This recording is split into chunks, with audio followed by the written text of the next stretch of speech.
A service of KIBMradio.com, the Internet's home for an all old-time radio.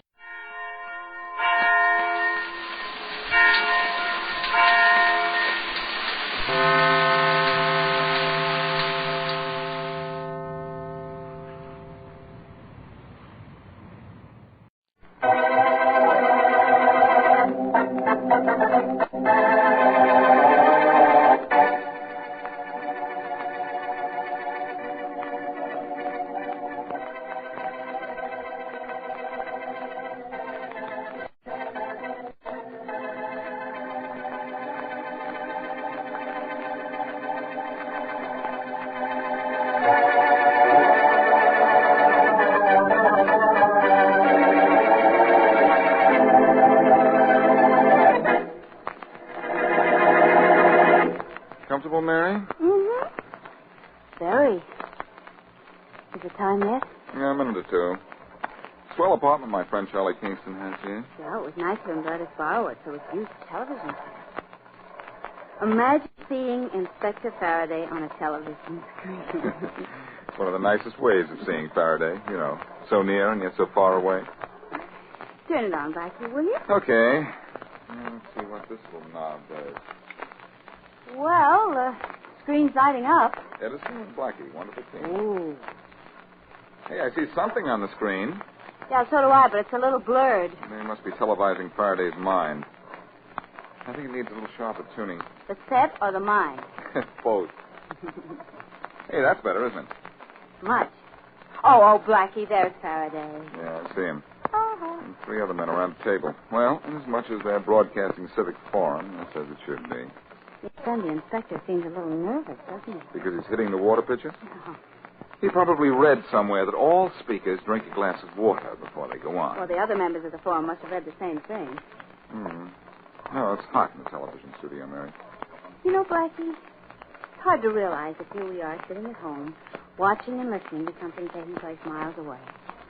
Don't you think television's wonderful? Oh, I don't know. It'll never replace the horse. You know, I think it's about time you told me I was wonderful too, Blackie. I don't think you will ever replace the horse either. Hey, I think that's Inspector Faraday. Yeah, now it's his turn to speak. I'll turn the radio part on. Oh, good. This is going to be fun.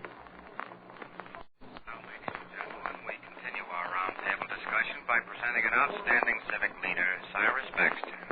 Oh, it's not Faraday after all. Shall I turn it down? Oh, let's hear what Baxter has to say. I think Faraday should follow him. He's sitting next to him. Mr. Baxter seems to be a bit thirsty, too.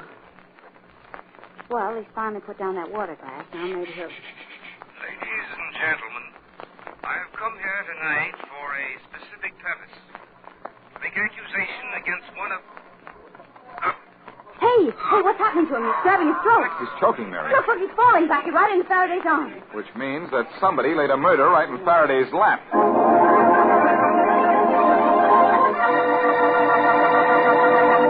It's summer money time. Yes, it's summer money time. Come to Beneficial now. It's summer money time. Right now, it's summer money time at Beneficial Finance Company.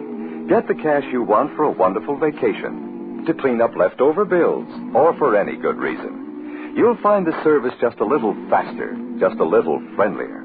And you get this Beneficial Extra, your own international credit card, good for cash wherever you go. Cash, just say the word, you're the boss. At Beneficial, where it's summer money time. And now back to Boston Blackie. Enemy to those who make him an enemy. Friend to those who have no friend.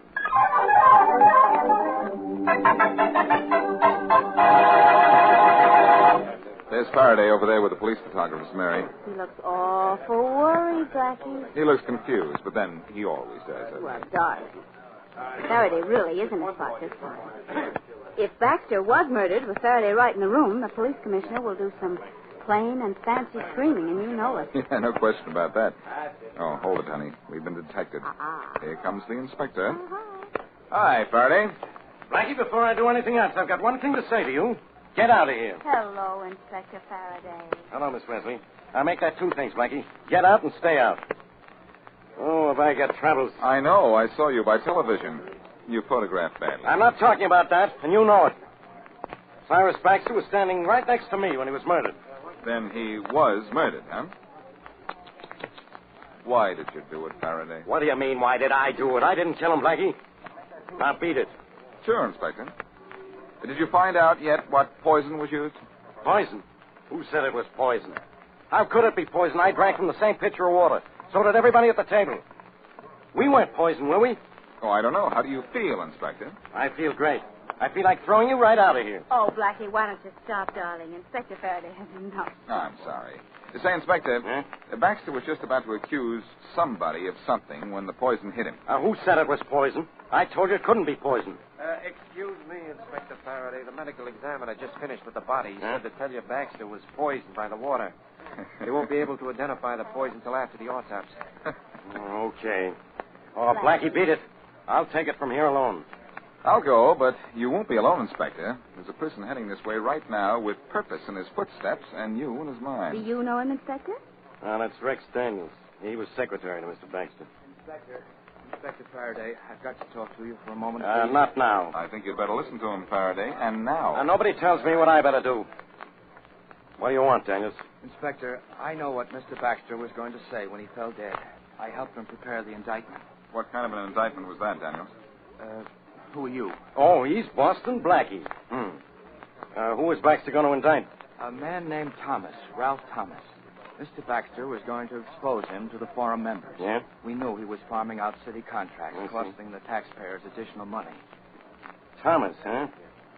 Hey, we all had dinner at his house tonight. Who's all, Inspector? Well, me, Baxter, Ralph Thomas, and then there was... And I, Inspector Faraday. Yeah, and you too, Waters.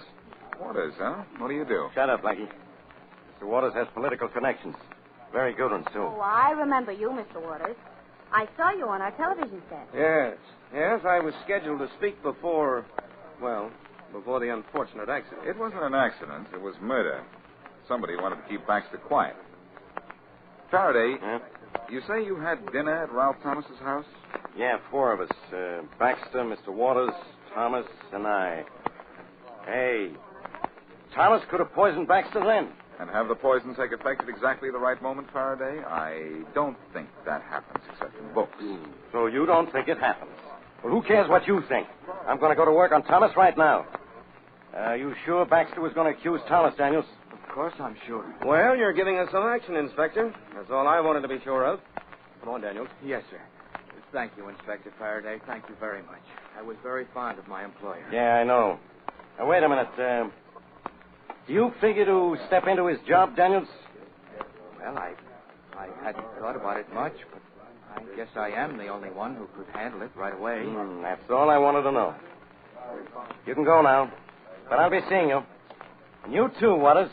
Goodbye, Inspector. We'll be seeing you, Faraday.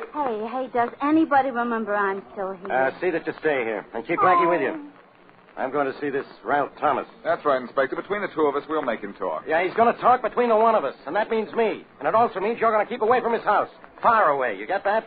So long, Blackie. Goodbye, Inspector. Oh, Miss Wesley, I'm sorry. Goodbye. Goodbye. Come on, Mary. Would it be impolite to ask where to? A phone booth. I'm going to call this Ralph Thomas and arrange to meet him before Faraday gets to him. Oh. And the subject we'll discuss when we meet will be another man's poison.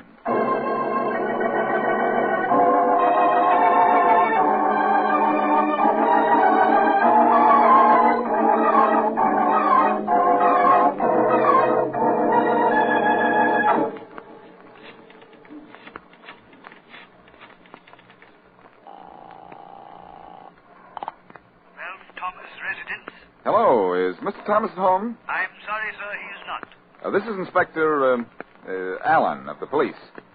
Did you serve the dinner at Mr. Thomas's house tonight? Why, yes, Inspector. Of course I did. I just wanted to be sure it was you. Tell me one thing. Who cooked the dinner? I did, sir. It's one of my duties. Was anything wrong? I don't know yet. Tell me this. Did everyone at the table eat the same food? Oh, yes, sir. And every bit of it, too. If you'll pardon me and there's nothing else, this is my night off, and I was just about to leave the house. One thing more. Do you know where Mr. Thomas is? This is his bowling night, sir. The Academy Alleys. You might find him there. Thank you very much. Goodbye. I'm in luck, Mary. Oh, yes, Blackie, what? Yes, Mary, Mr. Thomas has gone bowling, and the chance to see him alone is right down my alley.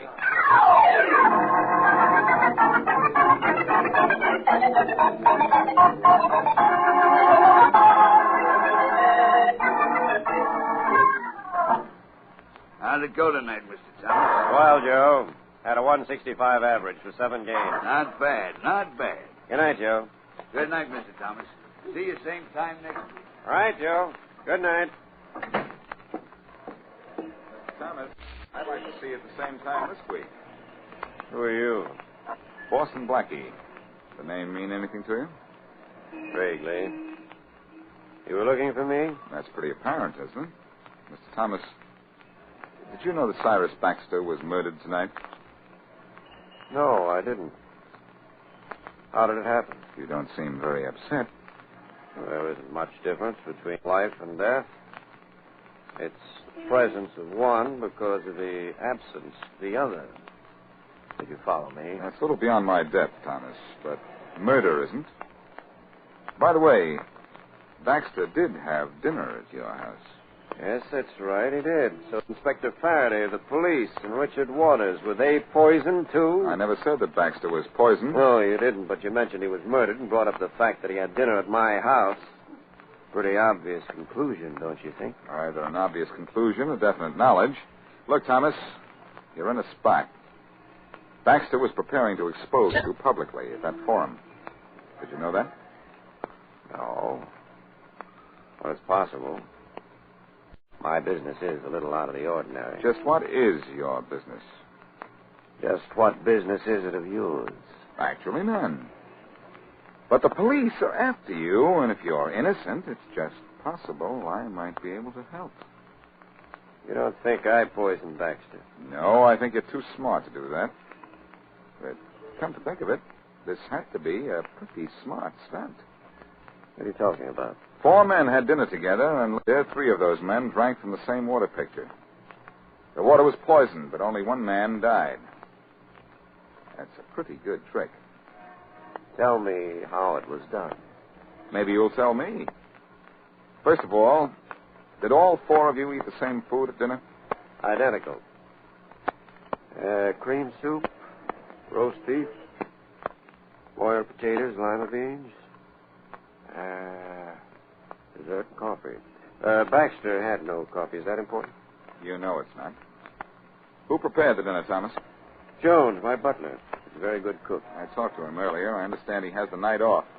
Will he be home later? I think so. He has an apartment over the garage. Generally in by midnight on his night off. I think I'll go to see him. Maybe your butler will open the door to a solution of this case.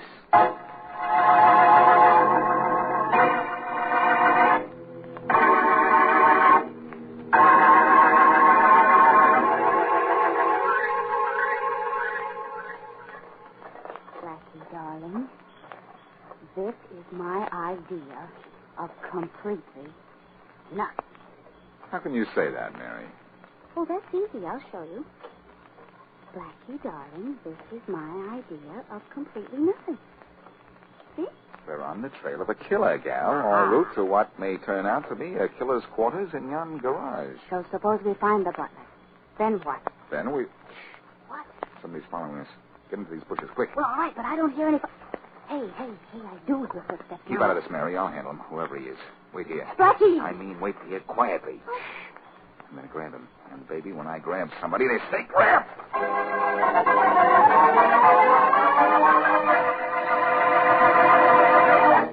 Hi. You're new around here, huh? Uh-huh. Say, you know about this nationwide auto insurance we're singing about? I sure do.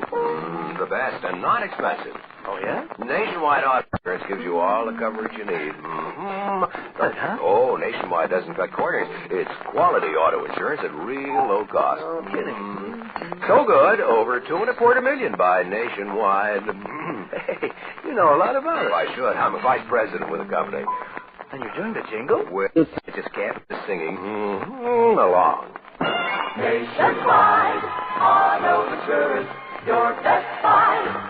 By far, nationwide, always the best for you and your car. And now back to Boston Blackie.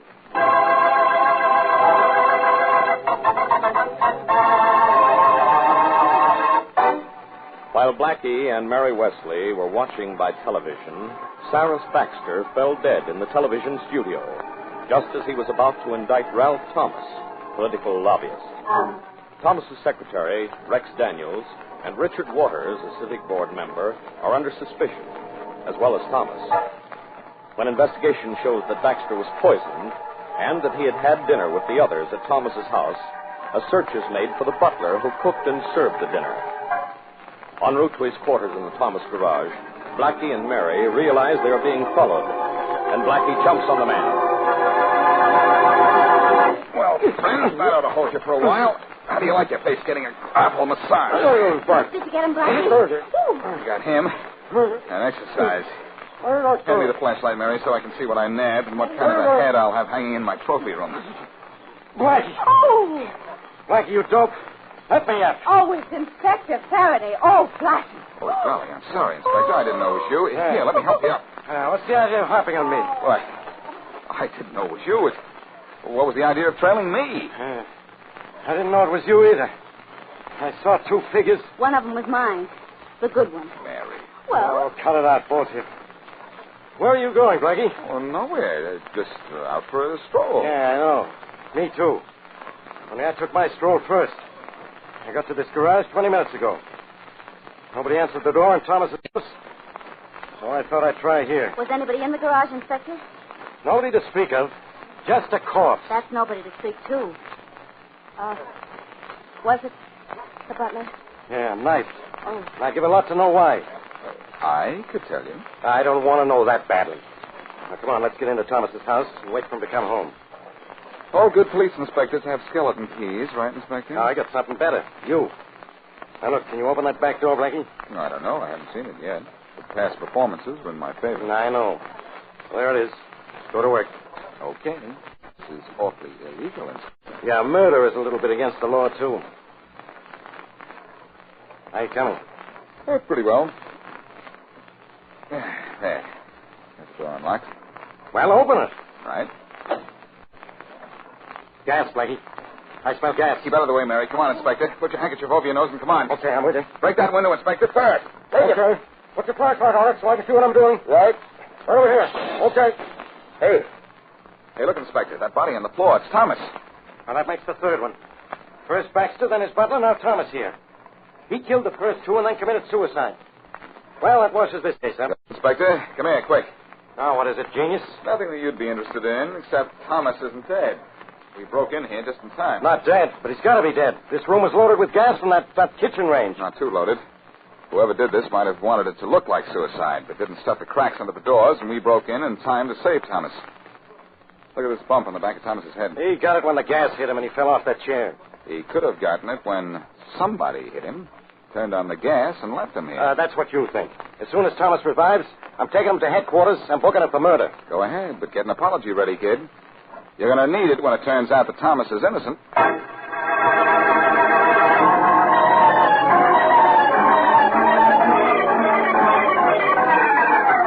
Just keep driving anywhere, Mary. It doesn't matter where we go as long as I have time to think. You got time to think out loud? Yeah, I suppose so.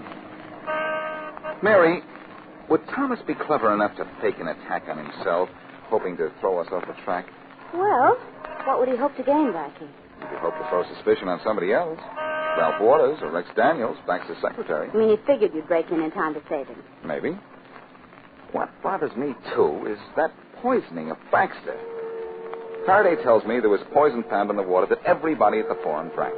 Yet it affected only Baxter. Now, how can that be? I don't know. Would finding a motive help you, Blackie? No, not in this case, Mary. Everybody had a motive. Don't they always in mystery stories? Invariably. Only mystery stories generally wind up with a solution. I'd like to know what this one is. You'll find it, darling. I know you will. That line came out of the same mystery story. Hey. Well, let's go to work. suppose you drive me to Ralph Waters' house, and as the dog said when he went flea hunting, we start from scratch.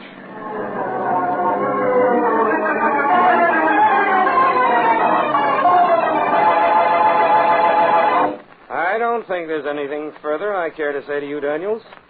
And certainly nothing further I care to hear from you. Good day. Not so fast, Mr. Waters. I happen to be very fond of Mr. Baxter. I admit that very much. Good day.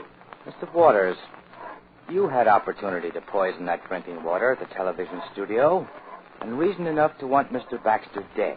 So did you, for that matter. I had reason? Baxter's job. You've got it now. Maybe you'd better leave before I start putting pieces together. You're trying to insinuate I killed Mr. Baxter, the man who gave me the only chance I ever had? I could kill you for saying that? Stop it! Stop it! Stop it! Stop it! You better stop it, Daniels. Take your hands off him. What do you want here, Blackie? Mr. Waters alive, for one thing. Have him arrested, Blackie. He almost killed me just now. Yes, I know. I saw that. And it gave me an idea. All I've got to do is to put that idea of mine into execution, and both of you better hope it isn't your execution I'm talking about.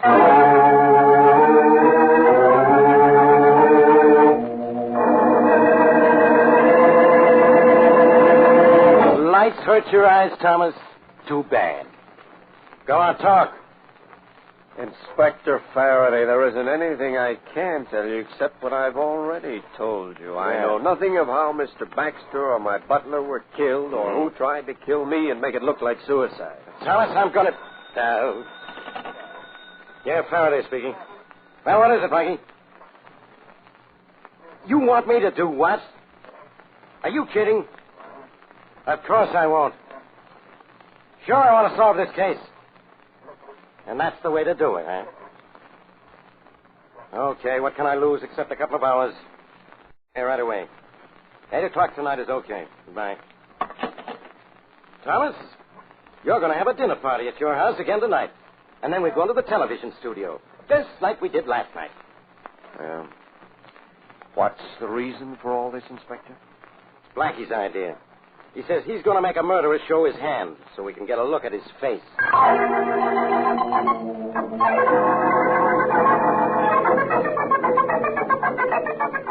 Gentlemen, as you know, Inspector Faraday, Mr. Waters, Mr. Thomas, and I have just come here to the television studio from a dinner where we ate exactly what was served at the dinner last night. This farce is a little late in getting started, isn't it? That's what I Maybe, Mr. Waters, but the ending is worth it. Come on, Blackie. Come on, do something. I will, Faraday. I'll start with a roll call. First, Inspector Faraday of the police. What do I do now? Bow? Not until this case is solved, old fella. Rex Daniels, secretary to the late Cyrus Baxter. Here. Richard Waters, member of the City Finance Council. Here, Blackie. And Ralph Thomas, political hanger-on, holding no office but packing a lot of weight. Thank you, sir. It's very hot in the studio under these lights, gentlemen. Here, in this pitcher of ice water, you'll all be able to have a drink. But I'm going to improve the taste a little. The small bottle I asked you for, Inspector, please. Yeah. Thank you. There's poison in this water, gentlemen. The same poison that killed Baxter. I'm going to pour it into the water pitcher. And now I'm going to drink a glass of the water. Let's see, building. There. Now, here's a glass of water for you, Waters, for you, Thomas, and for you, Daniels, and for you, Faraday. Okay. Now, I want all of you to drink the water together. Come on now. 1, 2. No, I can't do it. I can't. I tell you, I can't. Drink it, Daniels, at the count of 3. 1, 2. I won't do it. It's murder. It'll kill all of us. I drank it, Mr. Waters, remember? Sure, you drank it. But you took an antidote at dinner. You had it in your coffee, and you wouldn't serve coffee to any of us. He's trying to murder us all. Don't let him. I'm going to get out of here. I won't drink that water. Grab him, Faraday. He's your murderer. Richard Waters.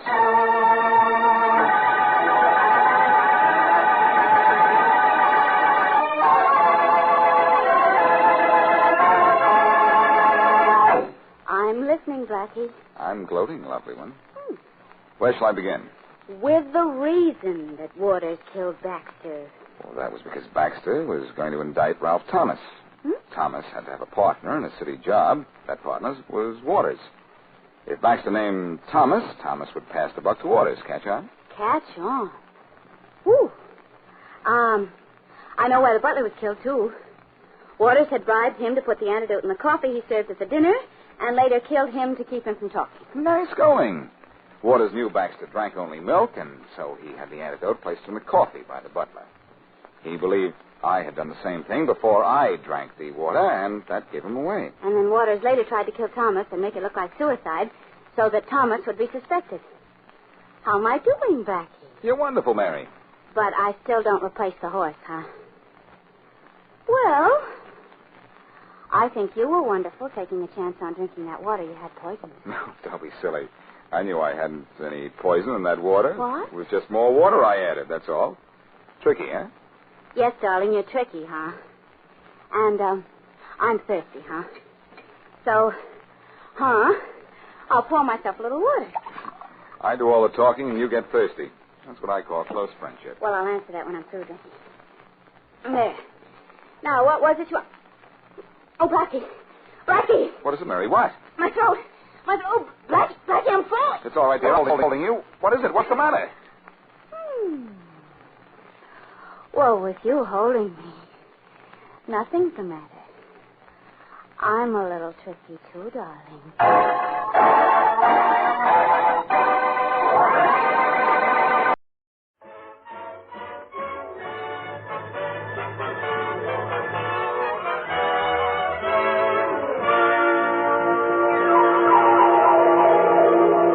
The F.W. Fitch Company, makers of those fine Fitch products, presents Dick Powell as private investigator Richard Rogue in Rogue's Gallery.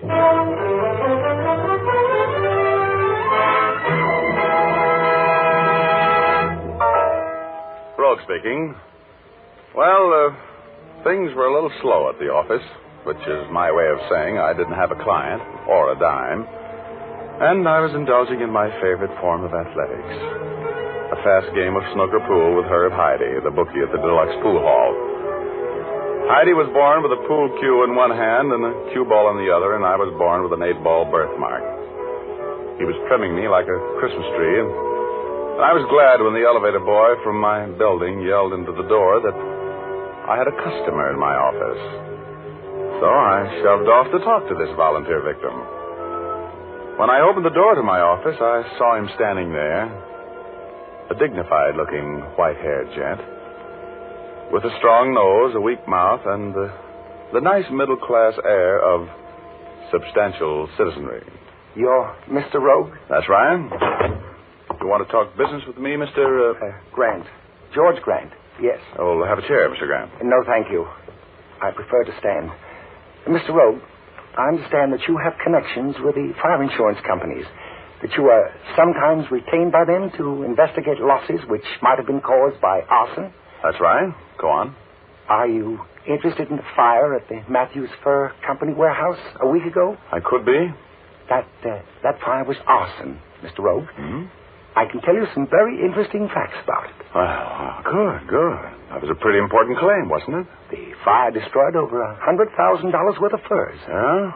Well, start talking, Grant. I'd like to have $1,000 before I talk with you, Mr. Rogue. Well, I don't usually pay out that kind of money until I know what I'm buying. I'm not saying a word, sir, till I get $1,000.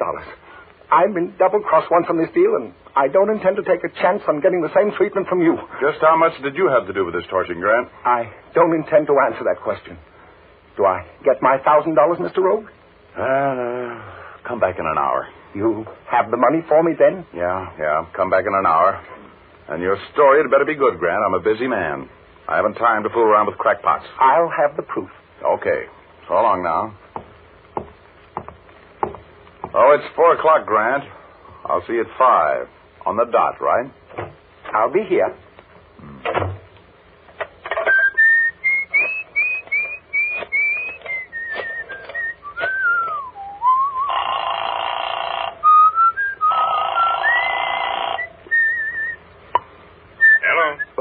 Hello, Flynn. Say, your outfit had the Matthews Fur Company warehouse fire covered, didn't they? Who is this? This is Richard Rogue. Yes, we had it. $160,000 claim. Well, fine.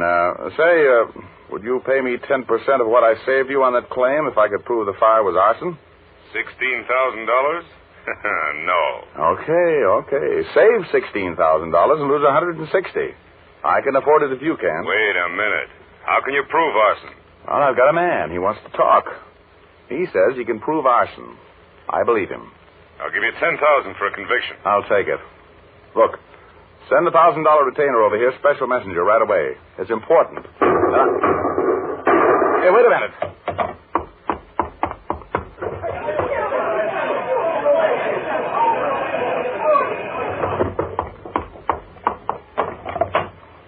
Hello, Flynn. Yes, where have you been, Rogue? Well, my source of information has just been eliminated. But the deal's on. What do you mean? Well, he must have known too much. He's been murdered.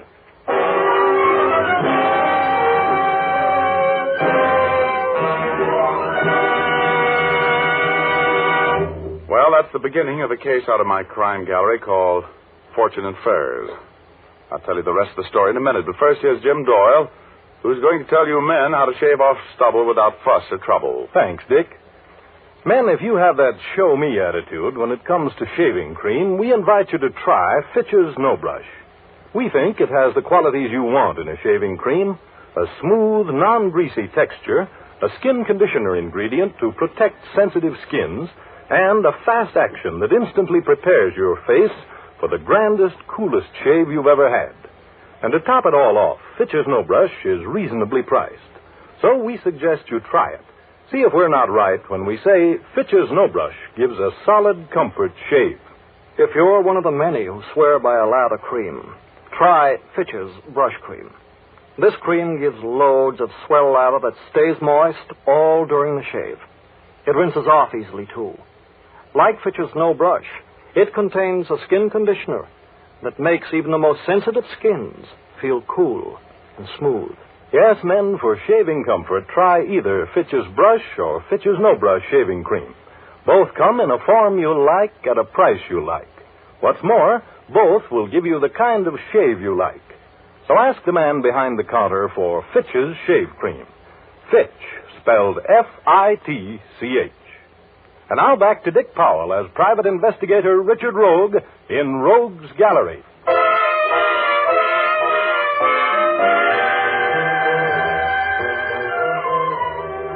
Well, as I was saying, I was as broke as a New Year's resolution when I ran across proof that the Matthews Fur Company warehouse fire was arson.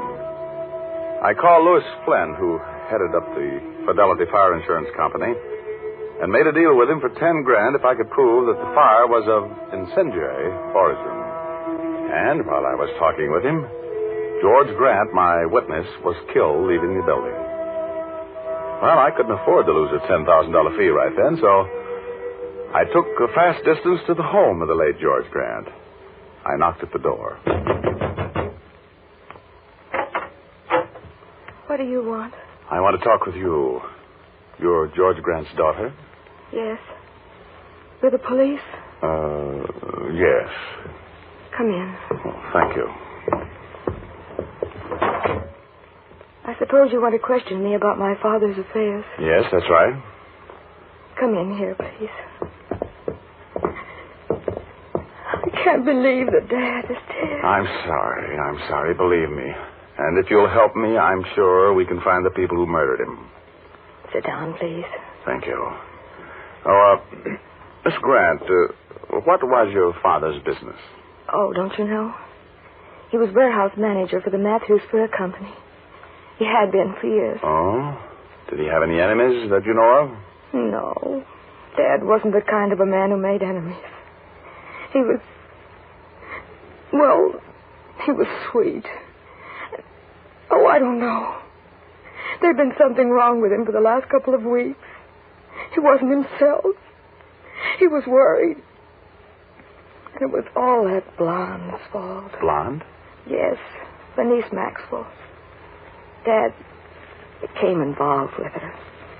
And he was spending too much money on her. Much too much money. Oh, How long ago did he meet this Miss Maxwell? Oh, about a month ago, I guess. She deliberately chased him. She must have had some reason for it. Dad was no great catch. He was just a little guy working for a salary, trying to get along. Oh, you say he's been acting strangely. In what way? Could you break that down a little bit for me? Well, I'll try. You see, for a while he was talking about how he was going to have a lot of money, all of a sudden. He was happy and carefree then. He was gone from home quite a bit. One night he had a meeting here with some rough-looking men. He wouldn't tell me who they were. Yes, go on. Then after the warehouse fire, he was depressed. And he talked about... He talked about killing himself. I knew he was in some awful trouble, but he wouldn't talk with me about it. He just kept calling Bernice Maxwell. She wouldn't answer the phone even. Did your father talk with you much about the fire? No. But I'm sure that fire had something to do with his murder. I know it did. That Maxwell woman has something to do with it, too. Who do you suppose that is? I think I know. Oh, please don't go away. I don't want to talk to anybody else. If you stay here, maybe they'll leave. Is this the residence of George Grant? Yes. Who are you? Lieutenant Urban, Homicide Squad. Oh. Won't you come in? Hello, Urban. Rogue, what are you doing here? Isn't he a policeman? No. What are you doing here, Rogue? I'm working on a case. Do you know anything about a murder that took place outside your office an hour ago? A little. I see. What are you doing out here? Well, I'm working for a client. I've got a license to do that. You want to see it? If he isn't a policeman, who is he? He's a private investigator, which is a Harvard version of a gumshoe. His name is Rogue, Richard Rogue. It is? Well, he told me he was a policeman. I wouldn't have let him in. Well, that's not very gracious of you, Miss Grant. Shut up. Miss Grant, did you give this man any information which you should have withheld for the police? Well, I don't know. He kept asking me questions about my father. I answered him. What do you know about a murder, that murder, Rogue? Who did it? I don't know. How did he get out here so fast? How did you know who the murdered man was? I don't have to answer that. Well, he's been up to your office to see you, hadn't he? Daddy? Miss Grant, do you know whether or not your father planned on seeing a private investigator today? Well, I don't know. He didn't tell me if he did. I'm getting a little fed up with your ethics, Rogue. Aren't you getting a little out of line, Urban? You're withholding information. Can you prove it? This man was shot on his way out of your office. What was he talking to you about? Answer me. Did you see him talking to me? Oh, now let's not get technical. No, let's do. You're going to take me down to the station and sweat me? Not if you'll be reasonable. Well, I'm not going to be reasonable. So either pull out your cuffs or shut up. Oh, please. Oh, I'm sorry, Miss Grant. Believe me, I really want to help you. I'm going to take care of the people who are responsible for this murder. Even the cops can't keep you from doing that. Now, wait a minute, Rogue. I'm walking out of here, Urban. I'll see you later when I deliver the killers to you so you can take a bow for the newspapers.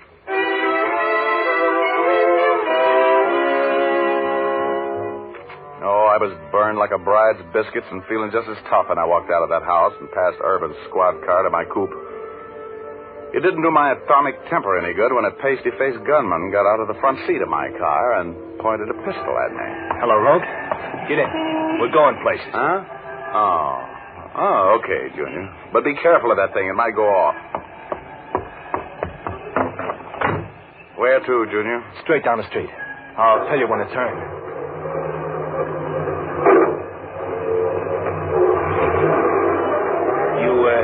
You had a visitor at your office this morning. How much talking did he do? Oh, you mean George Grant? You know who I mean. Well, he didn't talk much. Why? Who wants to know? The boss. Hey, look out where you're going, Rogue. Well, I'm not worried. I've got the wheel. Let's get this thing out low, shall we? What are you trying to do, Rogue? Kill yourself? No, it makes me feel safer going this fast. Because you pulled the trigger on that heater and you're just as dead as I am. Slow down, Rogue. Hey, that guy almost crashed us. What's the matter, bully boy? You yellow? I've got a tank full of gas and this car will make over 100. You're going to kill us both. That's possible. As a matter of fact, it's probable. But you were going to take me for a ride anyway, weren't you? I got nothing to lose. Give me that gun. Hey, keep your hands on the wheel, Rogue. Hey, cut it out. Give me that gun, Buck. Come on. Get your hands on the wheel rope. You're going to crash. Give me that gun or I'll rip right into that wall ahead of us. You know me, kid. I mean it. Now, give me that gun. Would you let me go? No. Give it here. Oh.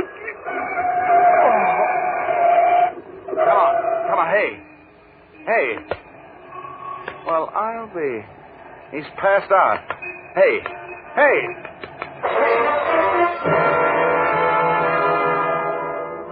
In the struggle for the gun, I twisted this torpedo's hand around, and, well, he pulled the trigger himself, with me a contributing factor. He shot himself through the chest, but it didn't look fatal to me. So I drove him to a hospital and left him there. Told them to call Urban. I used the hospital phone to check up on Bernice Maxwell, and found that she was a sort of a notorious babe, ran an escort service, which was legitimate enough, but she's had a few sidelines, such as blackmail. I got her home address out of the book and went out there. She lived in a nice enough house out on the east side of town. I rang the doorbell. Yes? Hello, Miss Maxwell. I'd like to talk to you for a moment, please. Who are you? Let's talk about that inside, shall we? What do you mean, forcing your way in here? I mean business, Blondie. And that's what we're going to talk. Now, let's go in the other room and have a chat. You just lead the way. After all, you are the hostess. If you don't get out of here, I'm going to call the police. Don't bother, baby. I'm the police. And I want to talk to you about a fire and a murder. So just get moving. Come on. Murder? Yes, a murder. Doesn't the fire surprise you, too? Sit down. I don't know what you're talking about. Who are you, anyway? That's beside the point. I want to know what you had to do with the murder of George Grant. You can talk now or later. I've got nothing but time. George Grant? He's dead? Yes, very. He was murdered about 5 minutes after 4 downtown on Grand Avenue, and I think you know who did it. I don't know anything about it. You never heard of him, huh? I knew him slightly. Oh, now, please, Miss Maxwell. You knew him better than slightly. You've been running around with him or giving him the runaround for the last month. You deliberately set a trap for him, didn't you? You mixed him up in that arson job on the Matthews Fur Company's warehouse. I don't know anything about arson. You can't come in here and sweat me. Oh, look, lady, I'm not going to be polite about this. George Grant has been murdered. You had a hand in that murder, and I'm going to get the information out of you if I have to beat it out of you. And if you think I'm bluffing, just keep on dummying up. Now, who was mixed up on that arson job that Grant was killed for knowing too much about? Look, I'm going to count 3. Then I'm going to come over there and slap the information out of you. Look, if I tell you what you want to know, will you fix it with the district attorney to let me turn state evidence? It depends on how good your information is. You have nothing on me. Now, don't start that again. You almost had your mind made up to be smart. Don't double-cross yourself. Now, come on. Talk. I have everything you need right here in this desk. Now you're talking sense. Now, wise guy, get your hands up. Huh? Oh, no kidding. Now, look, Maxwell. This is nothing you can shoot your way out of, especially with a toy gun like that. Sit down. No. If I'm going to be shot, I want to be standing up when I get it. This is a silly piece of grandstanding, Blondie. I'm going to take that gun away from you before you nerve yourself into pulling the trigger. Don't come another step. I'm telling you, if you do, I'll shoot. Now, you don't think one bullet from that little 25 is going to stop me, do you? It won't, Maxwell. I'll just keep right on coming, and I'll take it away from you. And I'll put you in the pen for the rest of your life for attempted murder. I'll be there anyway if I don't get rid of you. Don't be a sucker now. Think of those 13 steps to the death house. I'm coming after that gun, Maxwell. You take one more step. Well, I hated to slap that gun out of your hand, Blondie, but you didn't want to shoot me anyway, did you? Let go of my arm. You're hurting me. Now talk. Who was behind that arson deal? Who was the touch-off man? Who was the brains? I can't tell you. I can't. If I don't, they'll kill me. Come on. I haven't much sympathy for dames like you. You killed George Grant just as much as if you pulled the trigger on him. Now talk, baby. Talk, do you hear?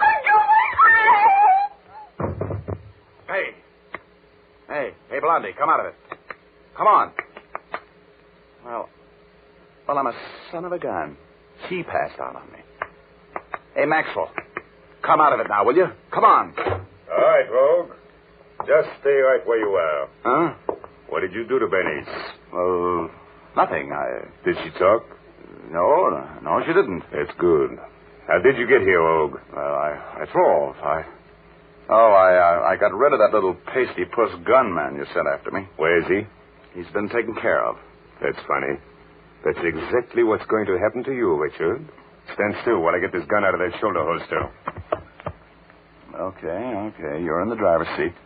You just couldn't ever learn to stay out of trouble, could you? Trouble's my business, Bob. Get up and keep your hands in the air. Oh, sure. Well, if you're going to let me have it, this is as good a time as any, isn't it? Time's all right. But I don't like the place, that's all. I'm going to take you out in the country. That's nice to think about. I love the country. You know I'm going to have to kill you, don't you? You know too much. Sure. You couldn't stand a police investigation, could you, Bob? No. You know, you should have covered me yourself when I left the Grant house. You should never send a boy to do a man's work. No? You're yellow, too, aren't you? You haven't got the guts to pull a trigger yourself. You've got a lot of nerve, talking that way when you're looking down the barrel of this gun, Richard. Yeah, you're a two-for-a-nickel, penny-added tin-horn, Frenchie. And I'm going to take that gun away from you and make you eat it. Yes? Well, I have plans for you, Richard. I'm going to bend this gun over your head first, and then I'm going to get rid of you. For good. You haven't got the guts. No. Turn around, Rogue.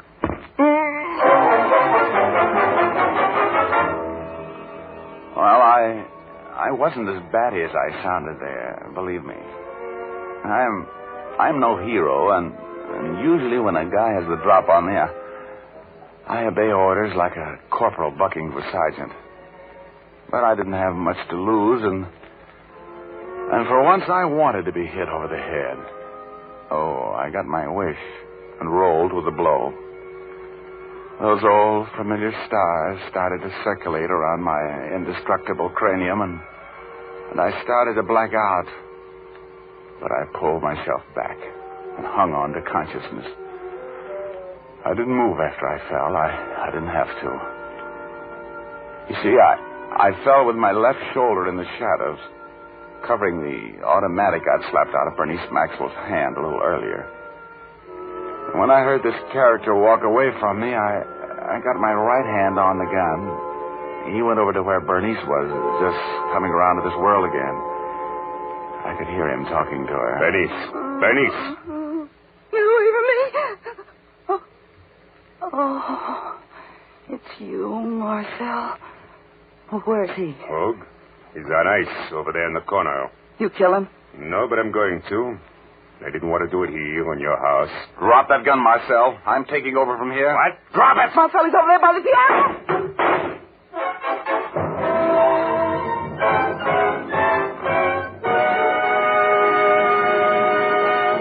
We'll return to Richard Rogue in just a moment, but first I have a suggestion for the ladies. Do you have trouble finding a shampoo that your whole family likes? If you do, why not present them with a bottle of Fitch's saponified coconut oil shampoo? We'll wager they'll be delighted with it because Fitch's saponified shampoo is a favorite with both men and women, young folks and old. Dad likes it for the business-like cleansing it gives. Your young daughter will swoon over its fragrance and the way it gives her hair dancing highlights. Junior thinks shampoos on the whole are a nuisance, but if it's got to be done, he'll take Fitch's saponified shampoo because it's so quick and easy to use. Yes, ladies, for a good all-around family shampoo, it's Fitch's saponified. Made from pure natural oils, this shampoo will not dry the hair or make it harsh-feeling. Fitch's saponified shampoo has been granted the Parents Magazine Commendation Seal. When you buy shampoo, look for the bottle with the bright yellow label. Fitch's saponified coconut oil shampoo.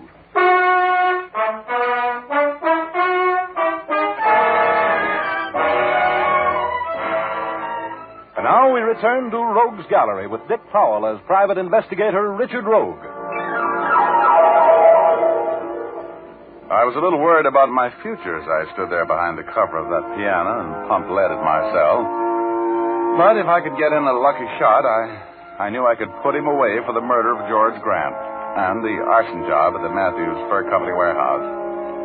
I'd hit him a couple of times, and his girl, Bernice Maxwell, was screaming at me to stop.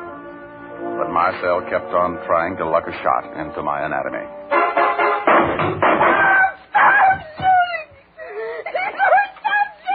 move. Don't move, either one of you.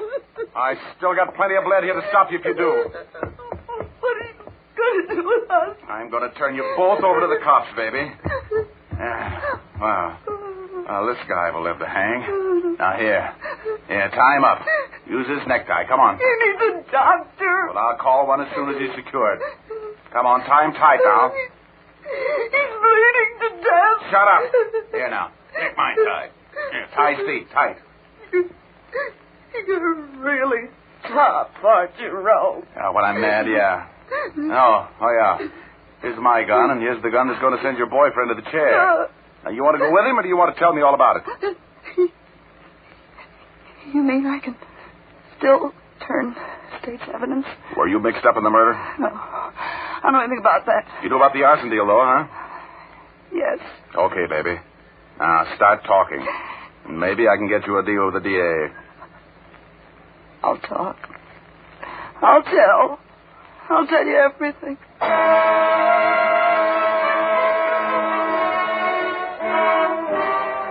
Well, she sang. Yeah, she sang plenty. And the words were music to my ears.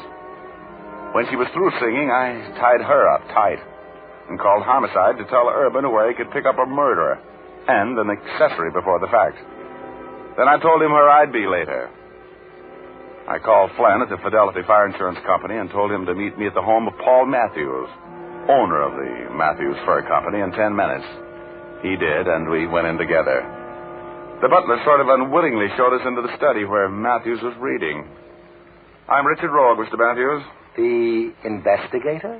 The celebrated investigator, Mr. Matthews. This gentleman with me here is Mr. Flynn of the Fidelity Fire Insurance Company. How do you do? Well, I'm puzzled as to the purpose of your visit, gentlemen. Well, I'll unpuzzle you, Matthews.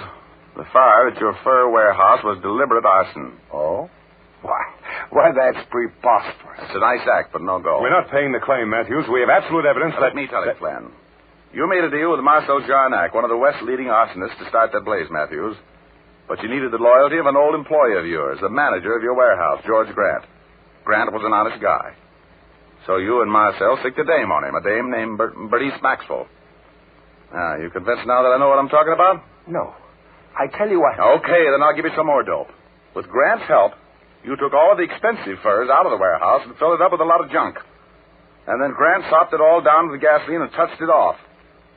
So you want the insurance on $160,000 worth of minks and sables for burning $1,000 worth of cat skin. It was a swindle, Matthews. We're not paying the claim. The cops have the Maxwell woman, Marcel Jarnac, and a pasty-faced gunman who worked with them. They've all talked. You're through. That's the police now, the homicide squad. Show them in, will you, Flynn? Sure. Looks like the end of the road for me, doesn't it, Mr. Rogue? Yeah, it sure does, Matthews. You know, amateurs like you shouldn't go around mixing up with professional crooks. That's right. Hey, cut it out. Drop that gun. Matthews, hey. Hey, what's going on in here, Rogue? This guy, this Matthews tried to commit suicide. I had to take the gun away from him. That's all I've been doing all day long. Is that living?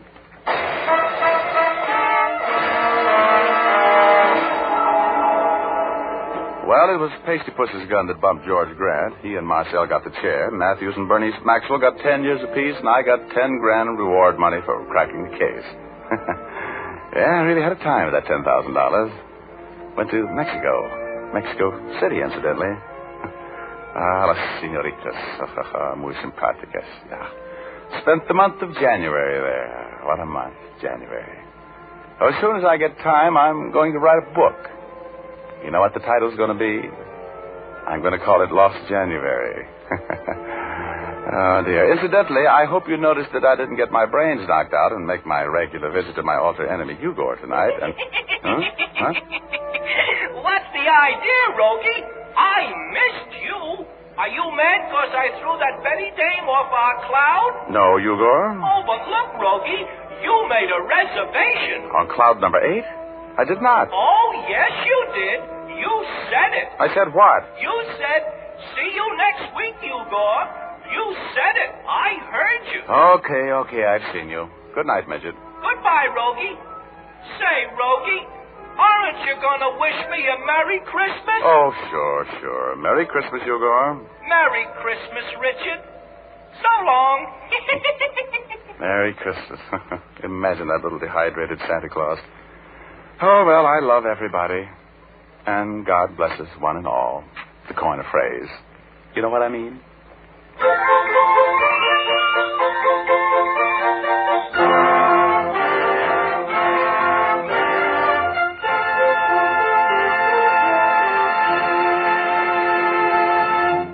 This is Dick Powell again, ladies and gentlemen. Hope you'll be with us again next week at the same time. Thanks for listening. And Merry Christmas, everybody. And now here's Jim Doyle. Don't forget to tune in again next Thursday. And, by the way, be sure to see Dick Powell's new RKO picture, Cornered, at your local theater soon. And, as I was saying, tune in again next Thursday, same time, same station, when you will again hear Dick Powell as Richard Rogue in Rogue's Gallery.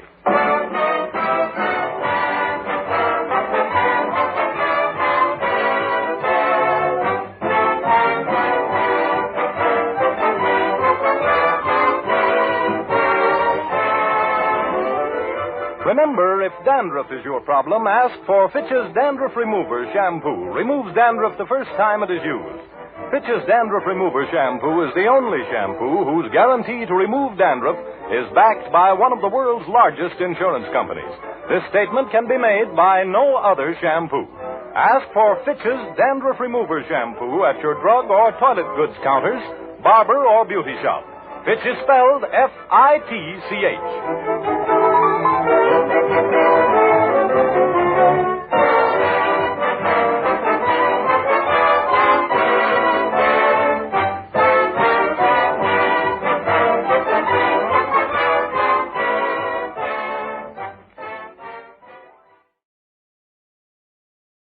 It's Friday night, so we take you now to Duffy's Tavern, starring Archie himself, Ed Gardner.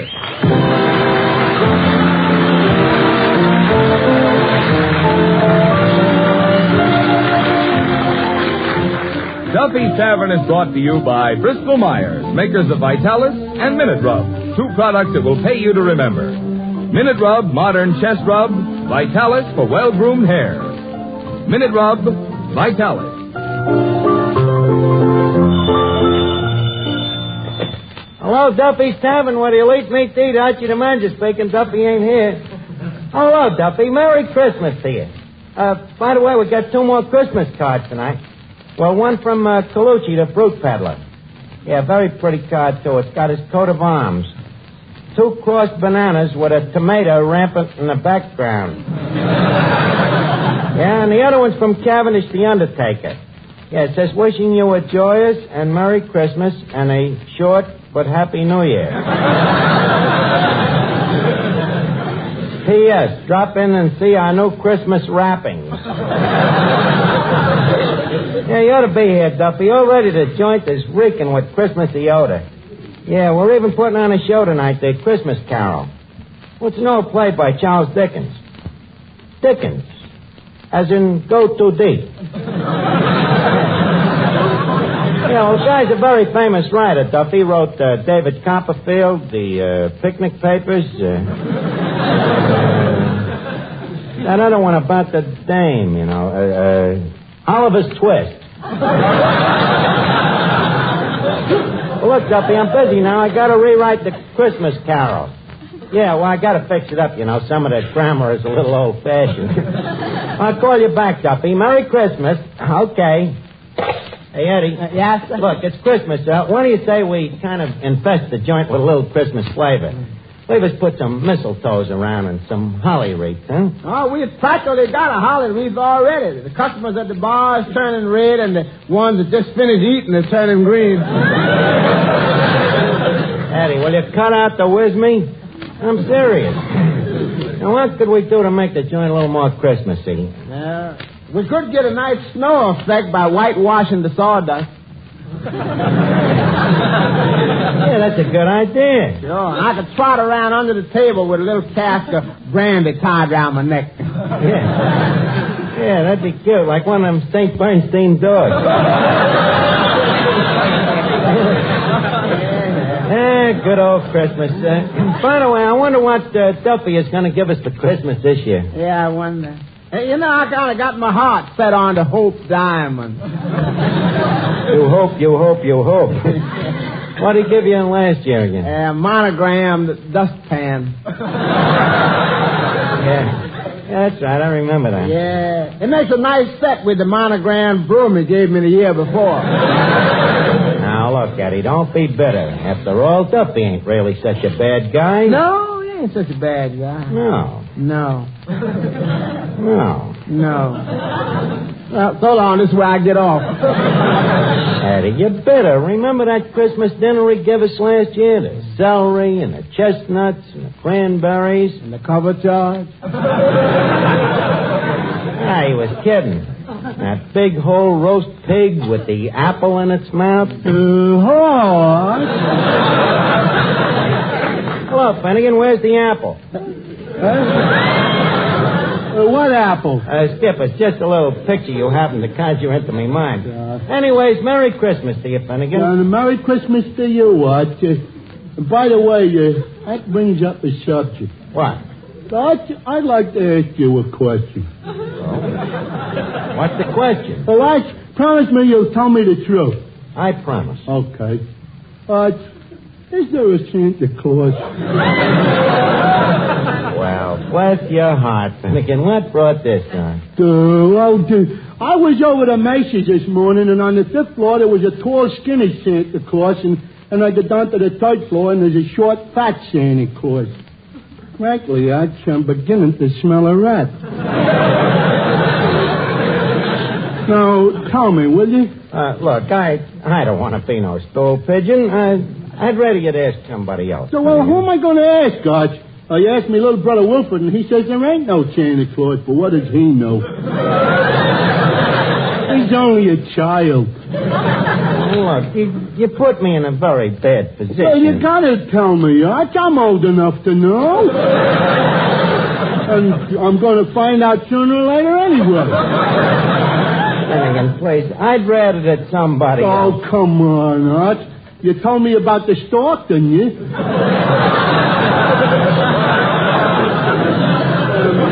Believe me, this is important for me. Well, why? Why is it so important? Well, I ain't smart enough to keep a job. I can't read. I can't write. I don't like girls. If there's no Santa Claus, what have I got to live for? Well, okay, Finnegan, you asked for it. You see, this Santa Claus thing started, you see, there's the birds and the bees and the flowers. Yeah. And, Finnegan, turn your eyes the other way, will you? That's better. Now you ask me if there's a Santa Claus. So prepare yourself, Finnegan. Go ahead, Arch. I can take it. Finnegan, there is no... Arch! No truth to the rumor that there is no Santa Claus. There is a Santa Claus. Oh, boy, what a load up in me mind. Santa Claus, did you come in? These are adults. Hello? Oh, just a second. Eddie, it's your girlfriend, Sonia Jones. Oh, my. The first official sign of Christmas. Hello. Oh, hello, Sonia. And Merry Christmas. Huh? Sure, I love you, sugar. What you doing? Is you alone, baby? Oh, ain't that a man's voice out here? Oh, you're listening to the news on the radio. Sonia, how long has Gable Heater been calling you honey?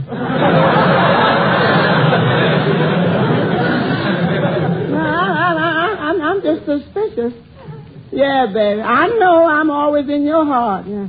But, honey, who's that that's always in your apartment?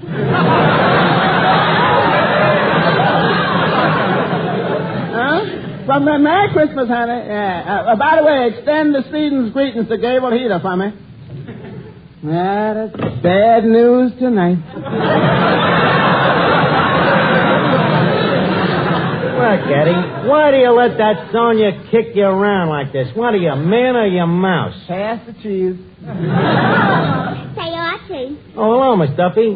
Hey, what's the matter with you today? Why? Well, you look even more battered than usual. Yeah, and that's just the way I feel. Gee, Archie, those department stores are terrible.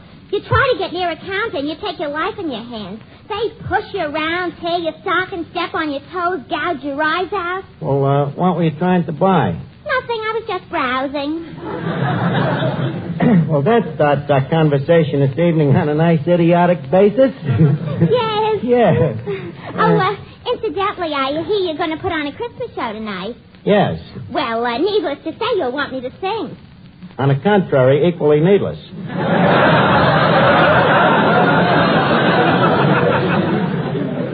You and that foghorn falsetto. That off-coloratura. You are not going Now, to... listen here, you big dope. Look, Miss Duffy, leave us not fight tonight. It's the Christmas season, and I'm in too good a mood. In fact, I'm so happy, I'd like to kiss you. Blindfolded, of course. Okay, you can sing in the show. Mr. Melnick. Yeah? Look, we're going to need some Christmassy background music for the show tonight. Are you equipped? We're loaded, Jackson. In what way, Phil? How are you loaded? I got a kid named Robert Maxwell that's murder on this Christmas stuff. A harp player. Harp player, huh? Good idea. Duffy will love it. It's his native music. Okay, we'll put the kid in the show. Hey, Archie. Yes, Mr. Miller? Can you use me in the Christmas show? Well, yeah, maybe you could announce it. Give me a sample, for instance. What would you say? Well, I don't know. Maybe something like this. Ladies and gentlemen, Duffy's Tavern takes great pleasure in presenting its Christmas show, starring that famous hair grooming preparation, Vitalis. Very good. Very good. Then I suppose you had in mind a ballet, maybe, where 4 men with tight, dry scalps dance around a bottle of Vitalis? While the band plays Hair, the gang's all hair?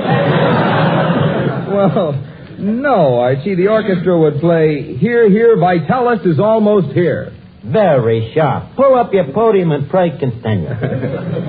Well, yeah, pretty soon now, Vitalis will be back. Back to keep your dry, unruly hair well groomed. And without that plastered-down patent leather shine. Yes, pretty soon you'll be able to use Vitalis and the 60-second workout to loosen your tight, dry scalp, rout loose dandruff, and help prevent excessive falling hair.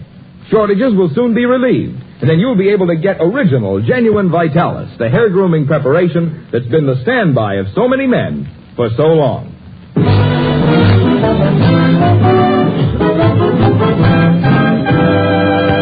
Okay, Eddie, we're all set. Now give me that bung starter. Thank you. Ladies and gentlemen, as you all know, each year we present our centennial Christmas show. Now, that moment has just become right.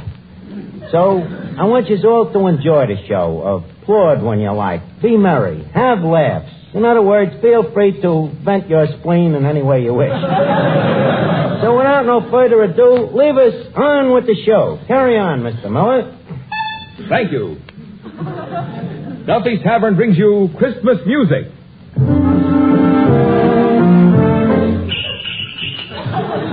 Christmas drama. But Santa Claus, suppose my husband comes home and finds you here. Christmas humor. Do you think we will have a white Christmas, darling? Well, it will if it don't rain, dear. And now on with the show. For our first act this evening, we give you that beloved little entertainer, your waiter and mine, Eddie Green. To know him is to tip him. Take it, Eddie. You better watch out. Better not cry. Better not pout. I'm telling you why. Santa Claus is coming on down to Harlem Town. Oh, my. And you got to find out who's naughty or nice. Santa Claus is coming with his bag full of jive, Mr. 5x5. Sees you when you're sleeping, and he knows how good you've been. So if you meet him face to face, say, solid old man, give me some skin. He's got no reindeers, ain't got no sled, but he's on his way and he's humming instead on the acting such a figure and the Saturday.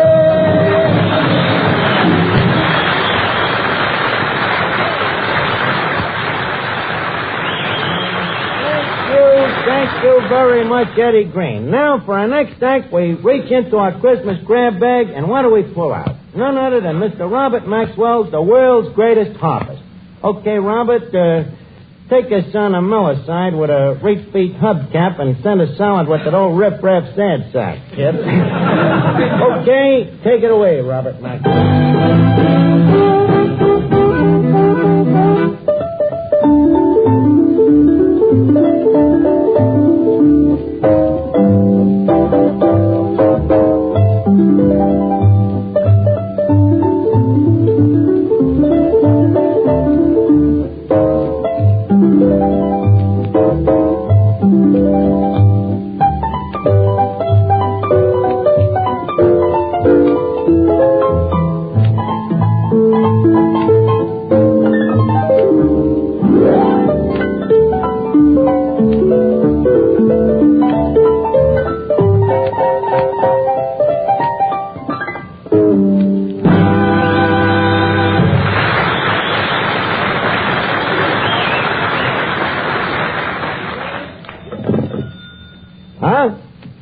Well, Duffy, you gotta give the guy credit. He plays the thing with his bare hands. What?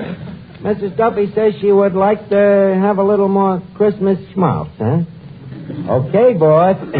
Look, Matty, can the kid jive out a little more dig beat with a riff on the schmaltz side? What? Oh, I see him talking to a square. Duffy says he would like something a little more befitting to the occasion of the season. Well, how about White Christmas? Okay, let him chop it away in the gut bucket.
Incidentally, if that thing ever has any little ukuleles, name one after me. Now, to continue our cruise down Santa Claus Lane, we next hear from that great singing duet, Clifton Finnegan and Miss Duffy.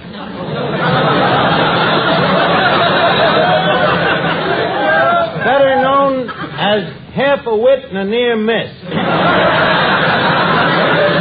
This is 3rd Avenue's answer to the atomic bomb. Okay, take it away.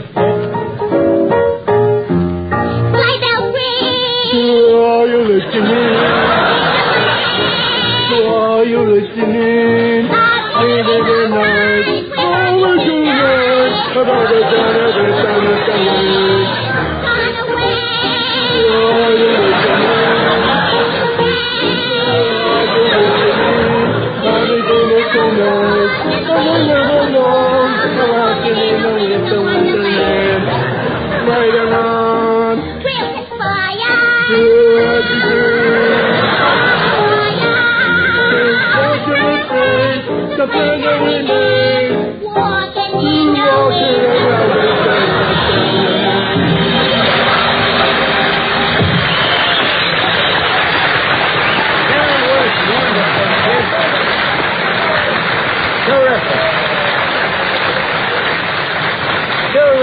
Lipton Finnegan and Miss Duffy, you sounded like Jeanette MacDonald with a half Nelson on Eddie. And now, we have a surprise act for you. Mr. Marvin Miller, our genial master of ceremonies, will beleaguer us with a poem. Go right ahead, Mr. Miller. 'Twas the night before Christmas, and all through the nation, people had chest colds and that stuffed-up sensation. Just a second. Wait a minute. I think I can finish that for you. With his sleigh full of minute rub over housetops and spires came Santa Claus shouting, "On, Bristol, on, Myers."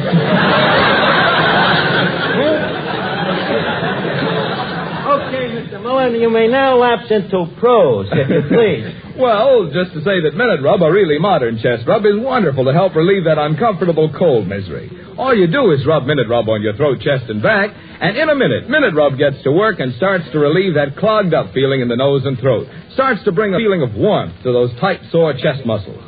And because Minute Rub is greaseless and stainless, it can't stain clothes or bed linens. So get a jar of Minute Rub and get relief from annoying cold misery the modern way, the greaseless, stainless Minute Rub way.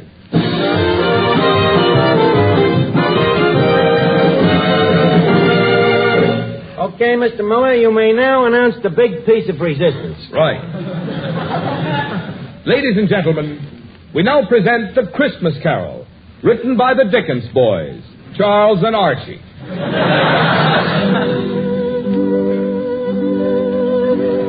As our scene opens, we find Ebenezer Scrooge, played by Archie, preparing to go to bed in his miserable little room on Piccadilly Square.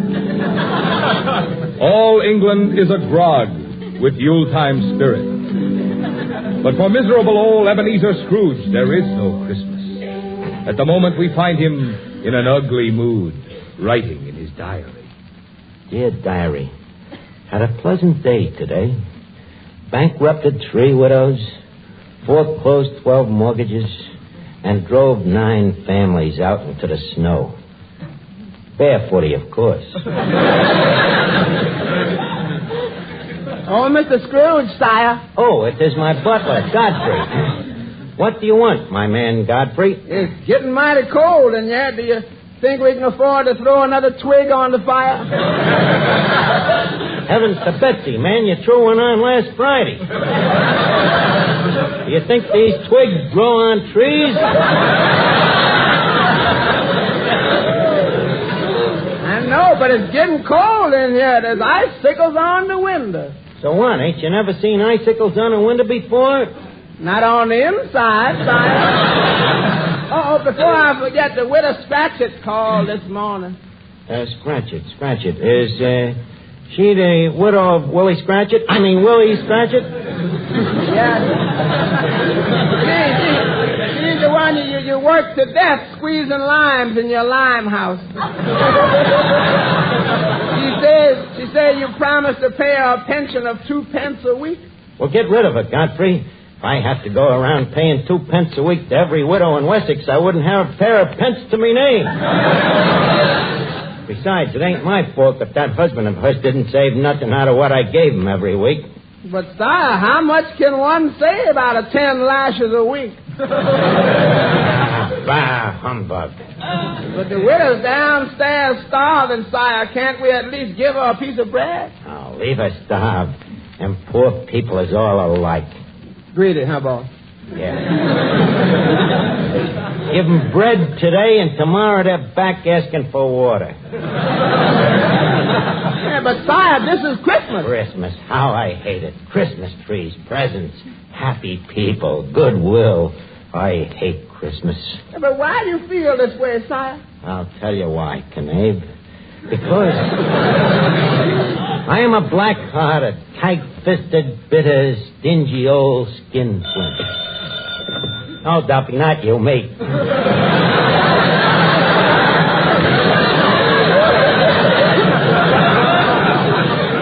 Now, where was I? Oh, yes, Godfrey. I think I shall hie me hence to bed. Very good, sire. That's sire. Yes, Godfrey.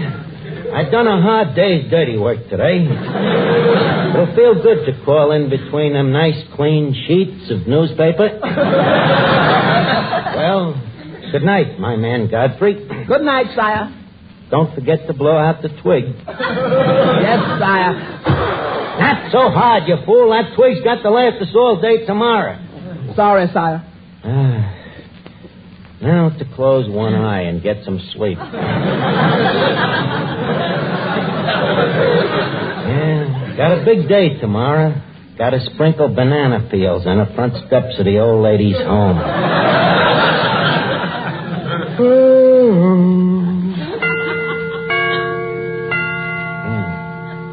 Got to remember to get them chimes made softer. No sense in letting the neighbors hear the time for nothing.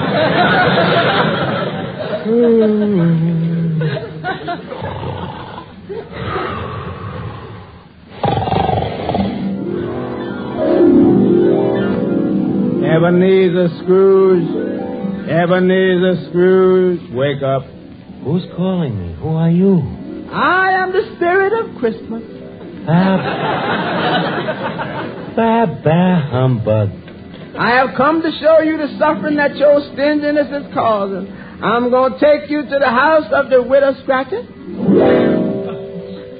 The next voice you hear will be that of the widow Scratcher herself. Oh, Tiny Tim.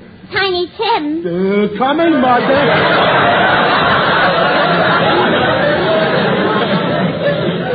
Close the door, Tim. The flies are coming in, and we haven't got enough to eat ourselves. Mommy, I am weak with hunger. I know it, my poor boy. Ain't we got nothing in the house? Even a crusted swieback? Not even a herring. Tim, land sakes, the floor is cold. Where are your shoes? Come on, son, speak up. Where are your shoes? Tim, stop picking that leather out of your teeth and tell me, where are your shoes? Oh, Tim, you didn't eat them. Of course I did, Mama. I am only a little tot. My body must have nourishment. Mama, why is Ebenezer Scrooge so wicked? Oh, he isn't really wicked, son. He's just socially maladjusted. He hates to part with a buck. Oh, yeah? Well, I still say it's wicked of him to starve a nice little boy like me to death. Did you hear that, Ebenezer Scrooge? You have caused all this suffering with your stinginess. Spirit, you got me dead to rights. All of a sudden, I behold how low I have sank. Well, Ebenezer, what are you going to do about it? I'm going to give 50,000 pounds to Tiny Tim and Mrs. Scratchit, and the rest of my money I will give to nothing but orphan asylums. Every one of them, from Essex to Wessex, from Wessex to Sussex, and as far north as Norsex. And I want to thank you, Spirit of Christmas. You have lighted up the way for me. You have learned me that it is better to give than to receive. Hello? Mrs. Duffy? Huh? He's over in the corner crying like a baby? I'll get him over to the phone. We'll try to cheer him up. Come on, let's sing him a song, huh? Yeah. Hello, Duffy. What? Stop crying, will you? Well, I know, and we love you, too, but Christmas ain't supposed to be sad. Duffy, cheer up. It's Christmas is supposed to be gay. It's holly wreaths and Santa Claus and Prancer and Dancer and Dunder and Pilsner and...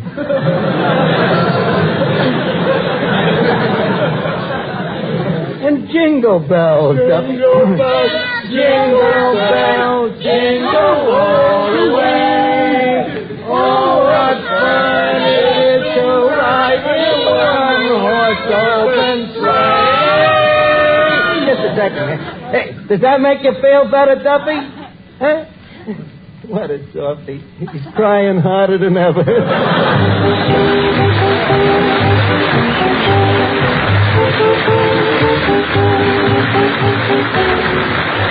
And now, ladies and gentlemen, it's time to leave Duffy's Tavern for this evening, but let's meet here again at this same time next Friday night. In the meantime, if you have a cold, remember Minute Rub. And for well-groomed hair, remember Vitalis.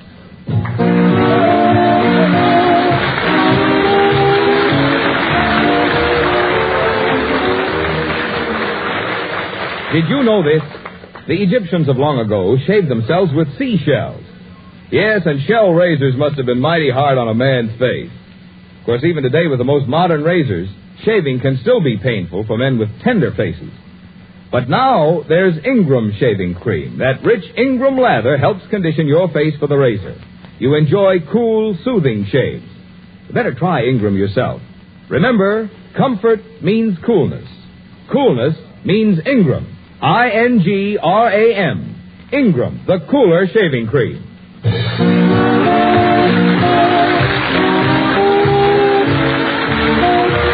National Broadcasting Company. P2886, Colgate presents Bill Stern. With a Colgate Shave Cream Sports Newsreel. Bill Stern, the Colgate Shave Cream Man, is on the air. Bill Stern, the Colgate Shave Cream Man, with stories rare. Take his advice and you'll look keen. You'll get a shave that's smooth and clean. You'll be a Colgate brushless fan. Good evening, ladies and gentlemen. This is Bill Stern bringing you the 320th edition of the Colgate Shave Cream Sports Newsreel. Our guest tonight is the famous radio star Ezra Stone, the original Henry Aldrich. But first, reel one, a Christmas greeting. In 4 days, it'll be Christmas. That's why tonight's show is entirely made up of Christmas stories. And our first story tonight is the story of a poor, broken-down, punch-drunk fighter. And yet it's a Christmas story. A story that's become an annual institution on this program at Christmas time. Did you ever hear of a fighter named Swifty Edwards? Chances are you don't remember. Swifty Edwards was once a good fighter. But Swifty never got very far. He was just a boy who could take it on the chin. By 1926, Swifty Edwards was all washed up. He'd been knocked from pillar to post. He was just a human punching bag. No fight promoter wanted any part of him. But if Swifty was a poor fighter, at least he was honest. He never took a crooked fight, and he always tried his best. One thing made Swifty stand out from the hundreds of other has-been fighters. Swifty had a beautiful wife. He was very proud of his wife. Their love and devotion was honest and sincere. Several days before Christmas, in 1926, Swifty went from one fight promoter to another, trying to get a fight. Everybody gave him the same answer. No dice, Swifty. You're all through, kid. Why don't you wise up? Swifty was desperate. He had to get a fight somehow. He had no money, and Christmas was coming. And each Christmas, Swifty'd always given his wife a new dress. Well, there'd be no new dress this Christmas if Swifty didn't get a fight soon. Finally, Swifty reached the end of his rope. He went to a shady fight promoter. And Swifty asked that shady fight promoter for a fight. Sure, I got a fight for you. But of course, you got to do me a little favor. You see, I got a new fighter on the way up. You could beat him on the level, except this fight ain't going to be on the level. Get it, Swifty? Why, you rat! I never saw a fight in my life. Okay. Don't get tough with me. There's $20 in it for you, and no one will ever know. Swifty took that fight. All his life he'd fought clean, but now nobody gave him a break. Yeah, Swifty had agreed to throw a fight. He was ashamed to tell his wife. Instead, he tried to act enthusiastic. Gee, honey, I got a fight. Boy, will I murder that guy. It's a cinch for me. Look, I got the money in advance. $30. Here it is. Here, honey. Here's your Christmas present. Get yourself that new dress. Don't worry about me. I'll win easily. Swifty was happy. At least his wife would never know how he'd gotten that money. Christmas Eve came. Swifty climbed through the ropes to fight his first crooked fight. In the first minute, he realized that if he wanted to, he could win. But he'd made a bargain, and so in the second round, he went down and he was counted out. Quickly, he dressed and left that fight arena. It was Christmas Eve. His wife would be waiting for him. At least he hadn't let her down. But as he entered his shabby room, his wife met him at the door. Her face was twisted with grief. Swifty, what happened? You told me you were going to win. You said you couldn't lose. You never told me that before. What happened tonight, Swifty? For a moment, he didn't answer, and then he spoke. Never mind, honey. It's Christmas. Come on, let's be happy. Can I see your new dress? His wife looked up as she said, I took that $30 you gave me, Swifty, but I didn't buy a new dress. I wanted to give you a Christmas present, too. You said you'd win, so I bet the $30 on you to win. And now we've got nothing.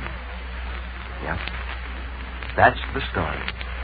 And each year when it's close to Christmas like it is tonight, I always think of another Christmas. A poor punch-drunk fighter who tried so hard to say, Merry Christmas.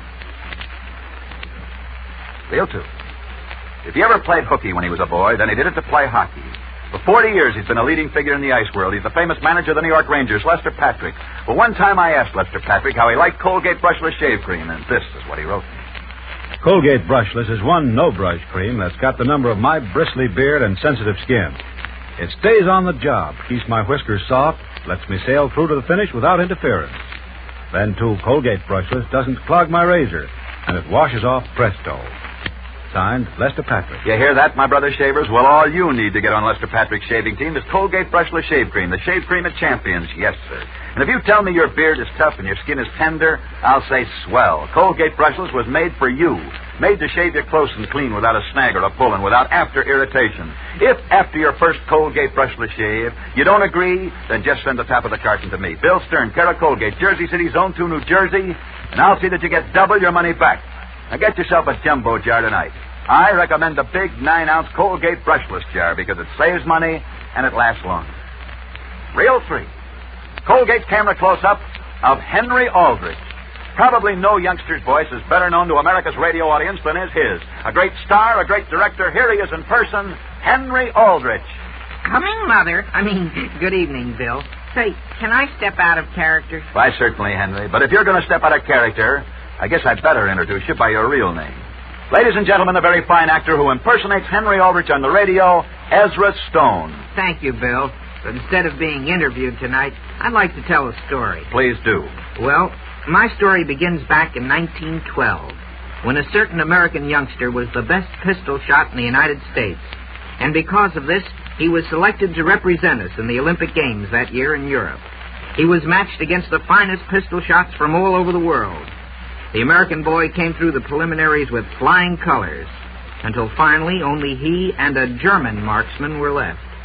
Each took careful aim as they began their final round, and the American lad shot 10 straight bullseyes, a perfect score. But when the German judges counted his score, they claimed they could only find 9 bullseyes. In vain, the American lad argued.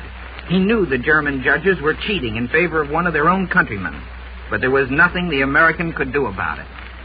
That all took place back in 1912, when an American lad came back to this country hating the Germans because they had cheated him out of an Olympic medal. But somehow, I think that American got his revenge, for it was he who led the American armies into Germany in this war. Today, he died. But even though he's gone, he will be never forgotten. For his name was General George S. Patton.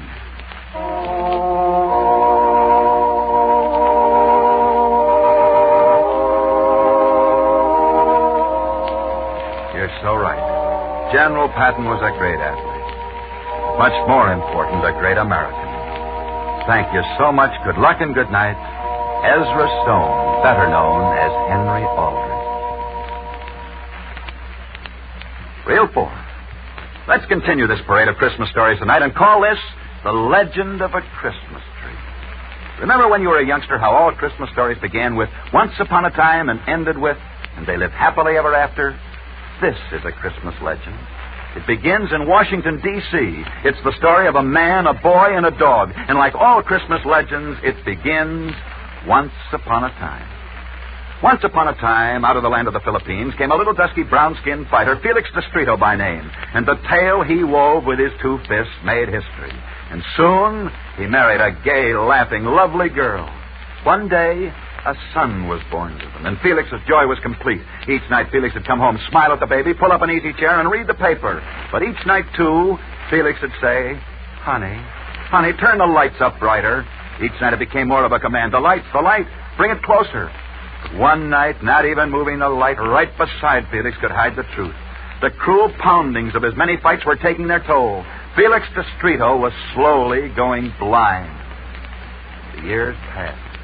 Now, no longer the cheers of fight fans, just a loneliness born with unseeing eyes. Again, our scene is a Washington fight arena. The crowds are here, fighters in the ring, but standing unnoticed, alone in a corner, stands Felix Destrito selling peanuts. Alone? No, that's wrong. For at his feet are his eyes. That's right, eyes. For his eyes are Queenie, a seeing-eye dog. And each night, Felix and Queenie are a familiar sight in the corner of that fight club. But one night, Felix and Queenie failed to show up. Felix and his dog, Queenie, were home taking care of Felix's little son. Pneumonia had come. For days, Felix didn't leave the bedside as his son tossed about feverishly. For days, Queenie stood by her master, whimpering as she looked at the suffering boy. The doctor came, and Felix paid him half the meager family savings. More doctor bills, and soon there was no money left. No money for food, for medicine, for doctors. Felix sat there helplessly, and then a strange thing happened.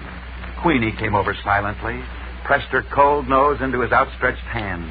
The dog seemed to be trying to tell Felix something. The man understood. Felix got up slowly, put on his ragged coat, and walked over to one of Washington's radio stations. He sought out a sports announcer. The sports announcer greeted him warmly. "Hello, Felix, glad to see you." But Felix only said, "Please, sir, could you announce on the radio that I'd like to sell Queenie? You see, I must have medicine for my son." The announcer nodded his heart. His heart was too sick to speak.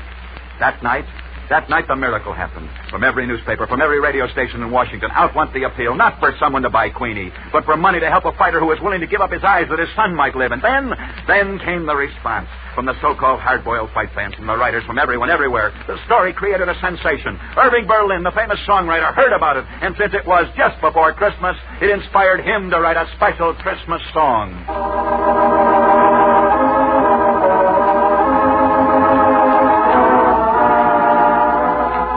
Thanks to that song, the money poured in. The boy was taken to a big hospital. Felix and Queenie stayed together. Today, Queenie waits patiently to speak for the slightest twitch of her harness.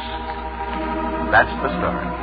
The story of a blind prize fighter who inspired a great song. For had it not been for Felix Discreto, the world might never have had the most famous Christmas song ever written, the unforgettable White Christmas.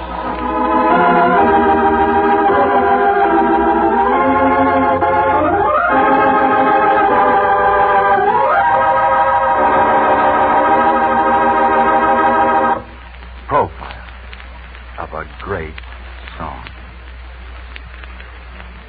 Reel 5, Charles F. McCarthy.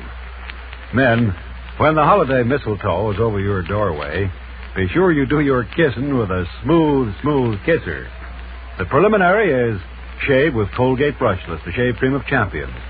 Spread this rich, fluffy cream over your skin, then get going with your razor. No drying out or quitting halfway with Colgate Brushless. It keeps busy to the end of your shave, keeps the toughest whiskers soft so your razor can shear them off close and clean. No wonder over half the men in America now enjoy the speed and convenience of shaving the brushless way. No wonder so many of them enjoy Colgate Brushless, the shave cream of champions. Ask for Colgate Brushless, the shave cream of champions, in a 9-ounce jar tonight. And now, back to Bill Stern. Reel 6. Colgate's Candid Camera catches the story behind the story. Exclusive, New York City. Ladies and gentlemen, I received the following telegram this afternoon. It reads, Bill Stern, Radio City, New York. This is to notify you that I dare you. In fact, I double dare you to appear on my radio program the night of January the 2nd and play a saxophone solo. Signed, K. Kaiser. Okay, Mr. Kaiser, you asked for it. I'll accept your dare. I'll play the saxophone on your program on the 2nd of January. And I'm the world's worst saxophone player. In fact, you can call it corn from a horn. And that's the 3-0 mark for tonight.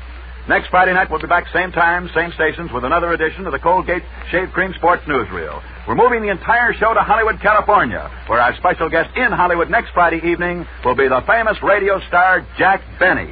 So be sure and be with us next Friday night at our usual time when we greet you from Hollywood, California, and present as our guest one of the most famous stars in Hollywood, Jack Benny. See you then. In the meantime, I'll be seeing you on the screen in the News of the Day newsreel at your favorite Lowe's or Associated Theater. Now, until next Friday night at our usual time, when we greet you from Hollywood with our special guest, Jack Benny, this is Bill Stern wishing you all a good night. Bill Stern, the Colgate Shave Cream Man, is on his way. Bill Stern, the Colgate Shave Cream Man, had lots to say. He told you tales of sports heroes, the inside dope he really knows. So listen in next Friday night. COLGATE.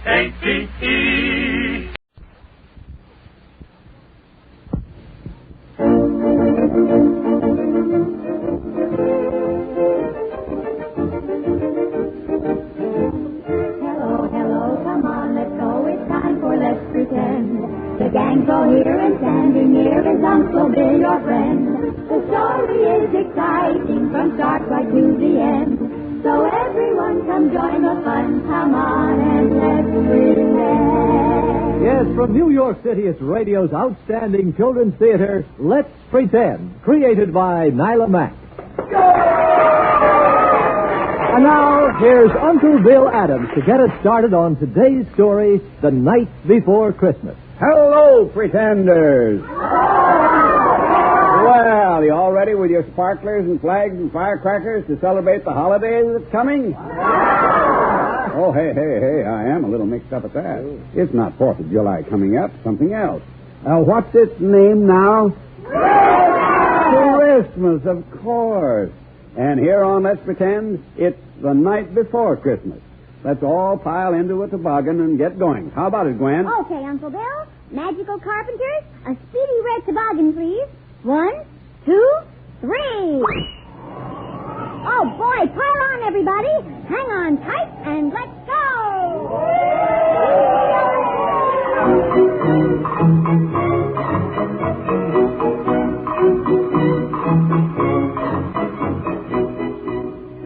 Not once upon a time, but every time Christmas Eve rolls round, this story comes true in homes all over the world.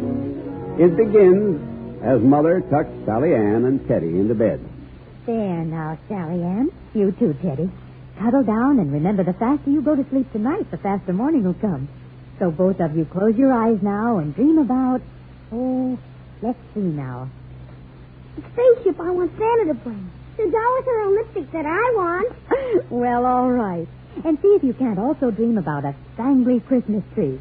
A Christmas tree all hung with candy canes and with a lovely sugar plum fairy at the top of it. Oh, I like that, Mother. I'll dream about the tree and the sugar plum fairy. I will, too. Good night, Mommy. Good night, darling. Good night.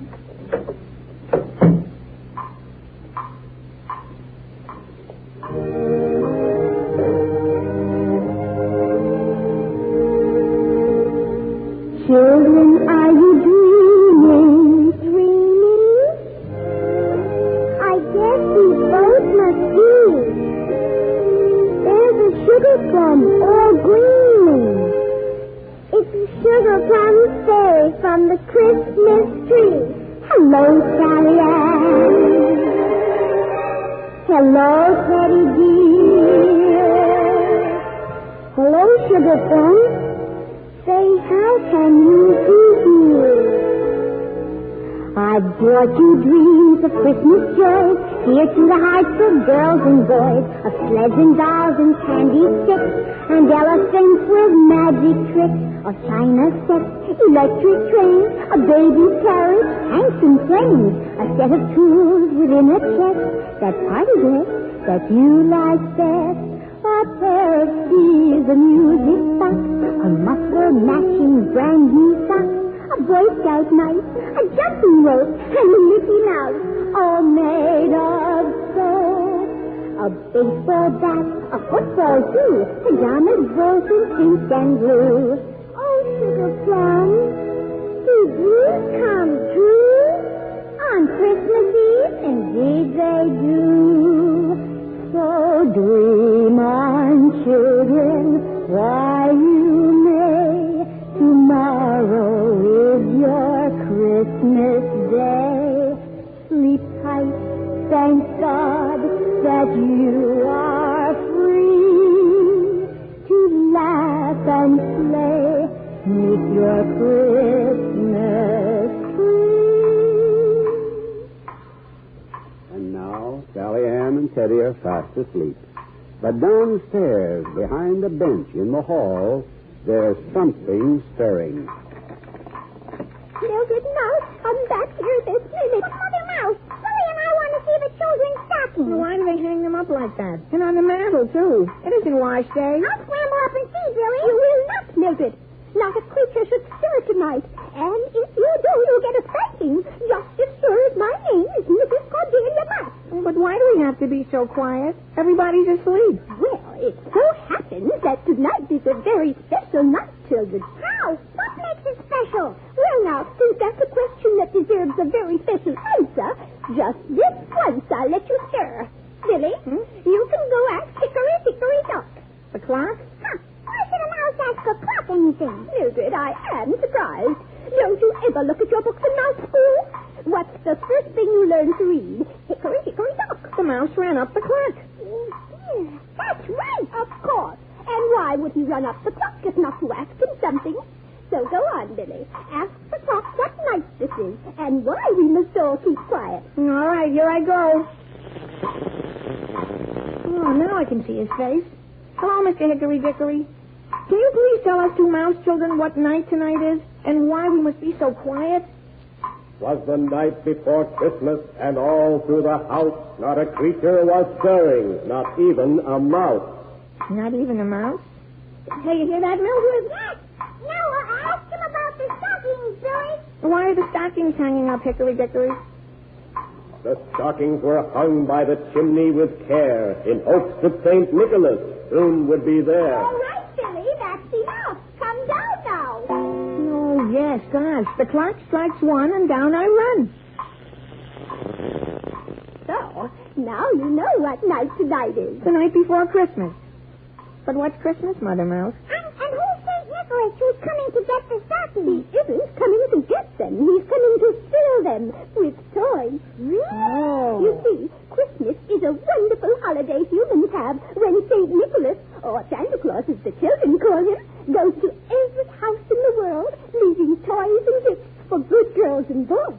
Every house in the world? How can he get enough toys to go around? Well, he has a workshop up at the North Pole, and Mrs. Santa helps, and he has lots of other helpers, too. But still, it's a mystery to me how he does it every year. So, last year, when he came here, I asked him. Oh, you spoke to Santa Claus? I did. And he said that to reward us mice for being so quiet on Christmas Eve every year, he'd like to have me and my family visit his workshop this year. What? You can't make a bit of noise or the magic won't work. You've got to be as still as still as mice. You promise. All right, then. In my apron pocket here, I have a magic kernel of corn that Santa gave me last year. Yeah. Here it is. Mildred, you first. Take a tiny bite of it. All right, Mother Mouse. Now, don't swallow it. Hold it under your tongue. Now you, Billy. And then I will. Now, we'll sit very quietly, our tails curled neatly, and close our eyes. Close your eyes, Billy. All hold pause. And then I'll think of the magic words Santa told me. And in no time, we'll be on our way north. Ready, children? Now, ready. All right. Here we go.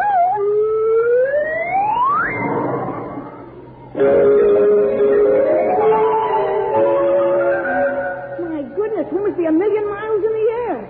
The cities look like toy cities. Yes. Oh, but we've got a long way to go yet. Hold tight, Billy.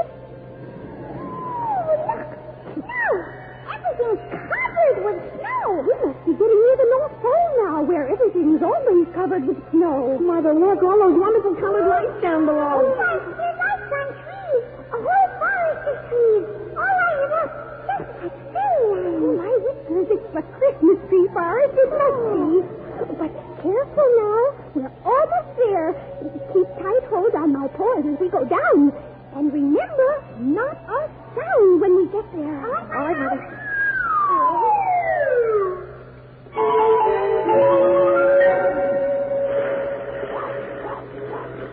Oh, dear, that phone is driving me distracted.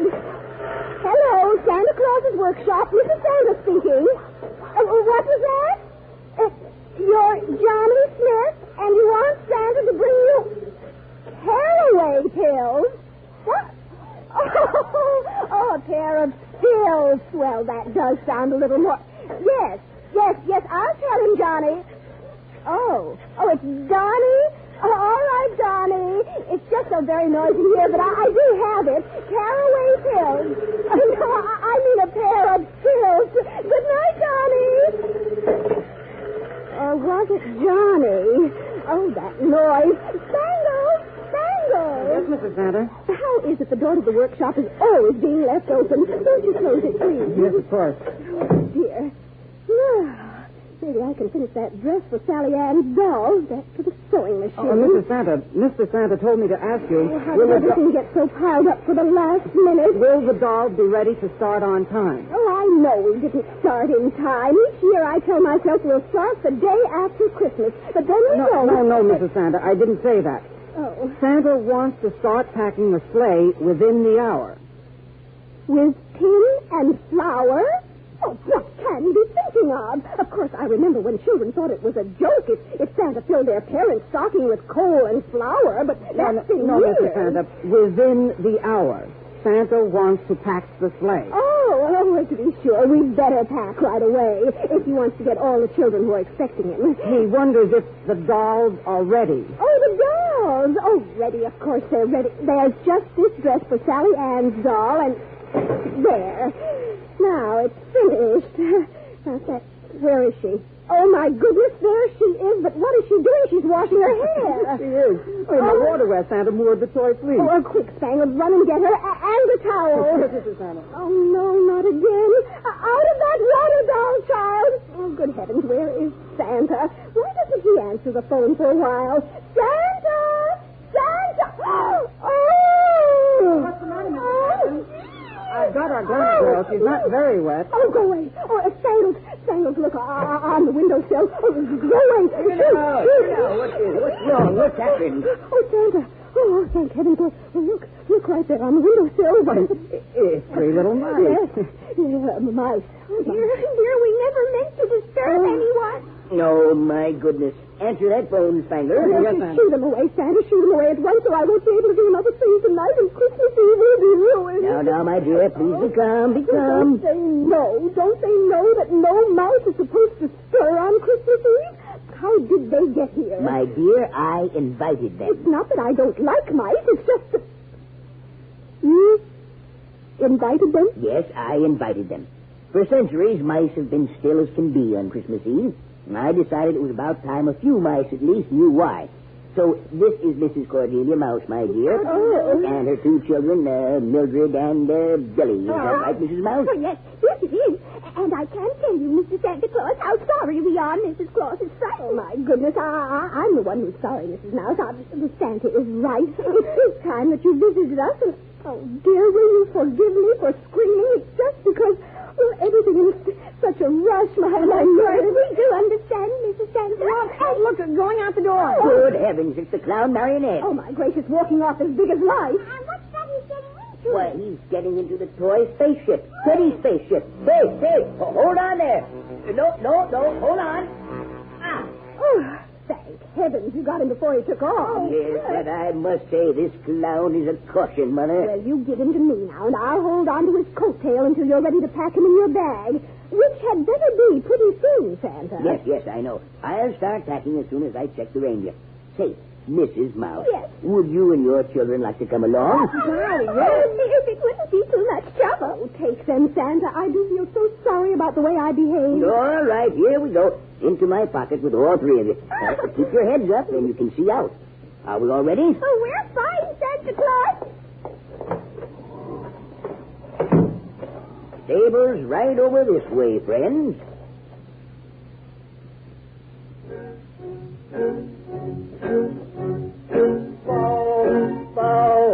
Bow, you dare, you want to sell a minute. Hey, now, lift the foot and nail the steel to in it. There, now, please give me that left foot. Move the dancer und die Tänzer. Oh, Donner and Blitzen, get off my foot. Well, Blacksmith, that's quite a song. Yeah, it makes quicker the words when I sing. And how's it going? Will they be ready to hitch up to the sleigh in a few minutes? All ready right now, Santa. Shall I commence sing? Yes, you do that. Yeah. Hey, you got new trimming on your suit, Santa. A new trimming? Yeah, little black buttons along the pocket there. Black buttons? Yeah. Whoa. Those are our visitors, Blacksmith. Oh? The mouse family come to see what goes on Christmas Eve at the North Pole. Oh, nice. That's nice. Hey, it rhymed. It rhymed. Yes, so it did. Well, I've got to go pack the bag, Blacksmith. Well, the team will be ready when you are, Santa. Oh, my, that's nice. Yes, very funny, Blacksmith. Very funny. All right, Mother. We're ready for the packing now. All right, Santa. Any more calls, Spangles? One more order for a fire engine, Santa. Well, have we an extra one? All right. We've got one good. Well, shut it off now, Spangles. Here's my bag. Pop it right in here. Now, remember, Santa, no dolls on the bottom where they might get broken. All right, Mother. Electric trains next. Are they all set, Spangles? Yes, sir, Santa. All set. Well, that one ought to do about 100 miles an hour. Well, into the bag with it. So all the other trains. Here's one for a little boy in Illinois. Here's one for a boy in California. Santa, you're really going to have to hurry. It's almost midnight. Here's some cowboy suits and space helmets. Thank you, Mother. Now, how about those tractors, derricks, and telephone set, Spangles? Yes. Here they go, Santa. And the regiment of soldiers, Santa, for that little boy in Georgia. Hey, didn't the band go with that order? Oh, let me see my list. One regiment of... An army band to lead them. Yes. Now, where is that band? Here it is. Oh. Let's wind it up and see if it works all right.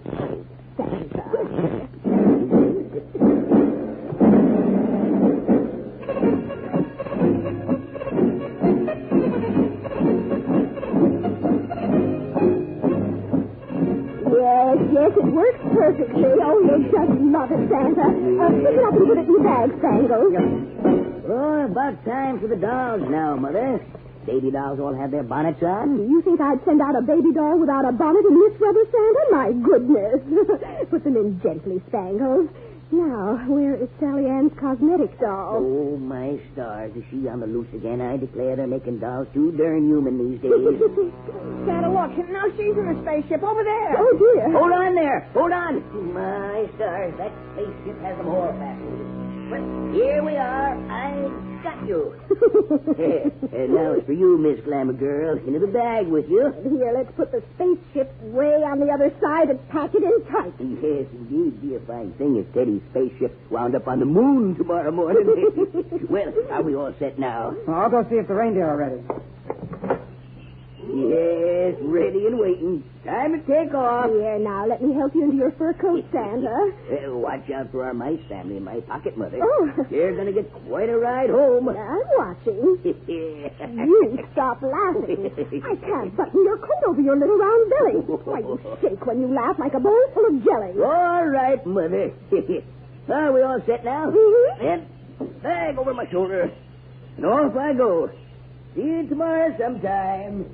Santa Claus, Kris Kringle, St. Nicholas. Yes, Mother? Come back here.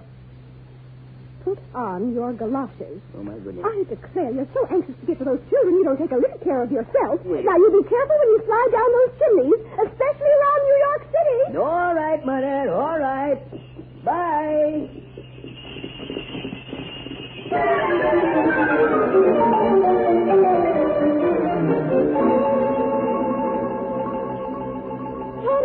Teddy, wake up. Huh? What's the matter, Sally Ann?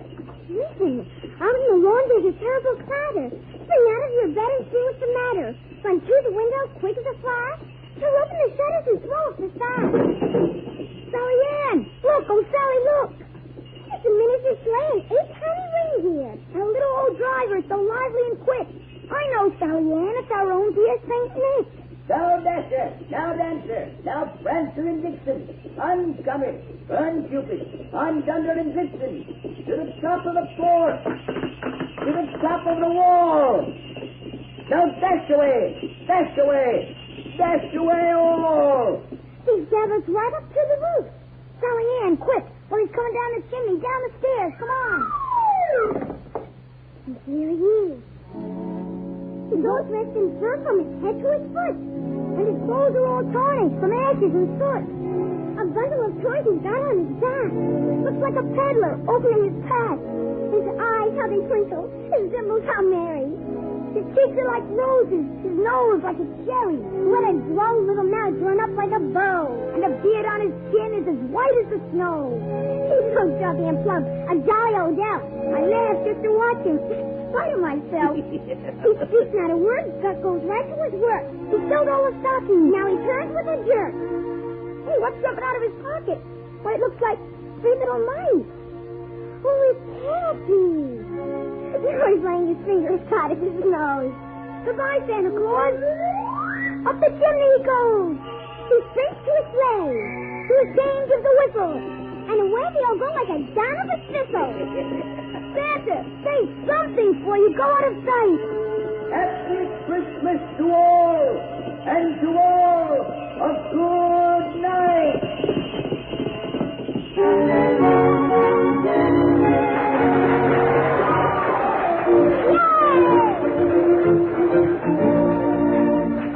Yes, there it was, all wrapped up for Christmas. Your favorite holiday story, A Visit from St. Nicholas. The pretenders for today were Sally Ann, Robert Karen, Teddy, Joe Fallon, Mother, Sybil Kent, Mrs. Mouse, Daisy Alden, Mildred Mouse, Gwen Davies, Billy Mouse, Jack Rance, Mrs. Santa Claus, William Wolfe, and Santa Claus himself, Michael O'Day, Spangles, Robin Moran, and the blacksmith. Arthur Anderson. The original music was composed and conducted by Maurice Brown. Let's Pretend is directed by Gene Height. And Nalamac first adapted this story for radio 23 years ago. Since when we've done it every Christmas for you. But next week, well, Christmas will be over, so we've a brand new story for you about a little girl with a wish you've probably had. She wanted it to be Christmas every day. Don't miss Johanna Johnston's adaptation next week. Meantime, this is Uncle Bill saying Merry Christmas to all of you from all of us.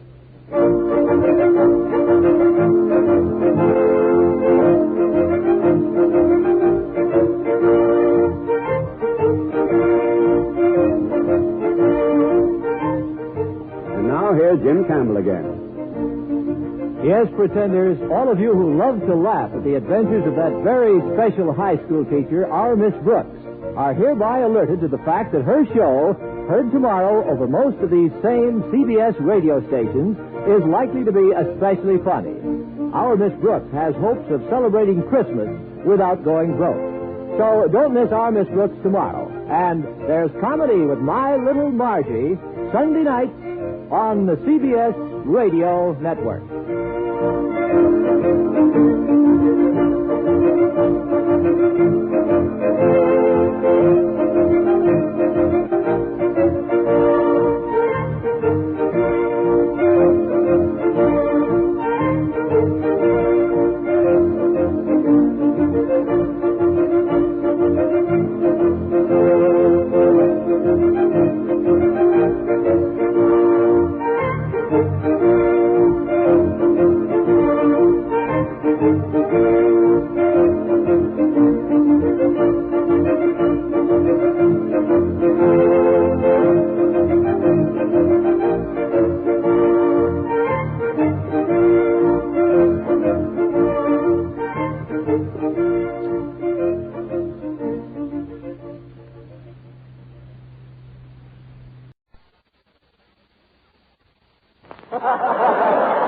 From Hollywood, the Judy Canova Show, each week by the Colgate Palmolive Tea Company, makers of Palmolive soap and Colgate tooth powder.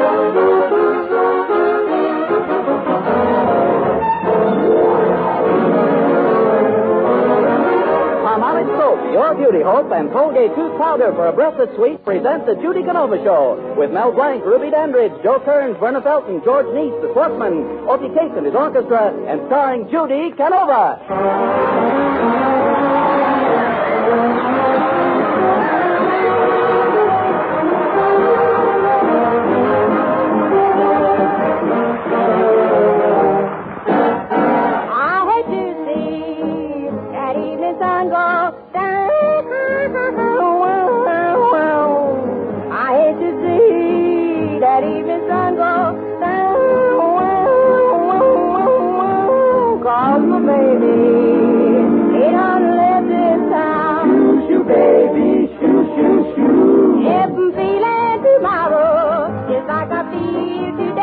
Tomorrow like you feel today. Gotta pack it look like a Maserati and make my getaway. Gonna make her getaway. St. Louis woman with a diamond ring. Oh, that man round by the rhythm string.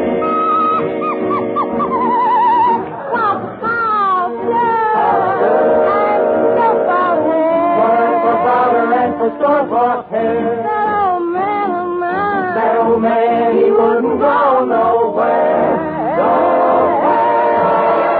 Got to say every blue just as blue as she can be. That man's got a heart like a rock that's in the breeze.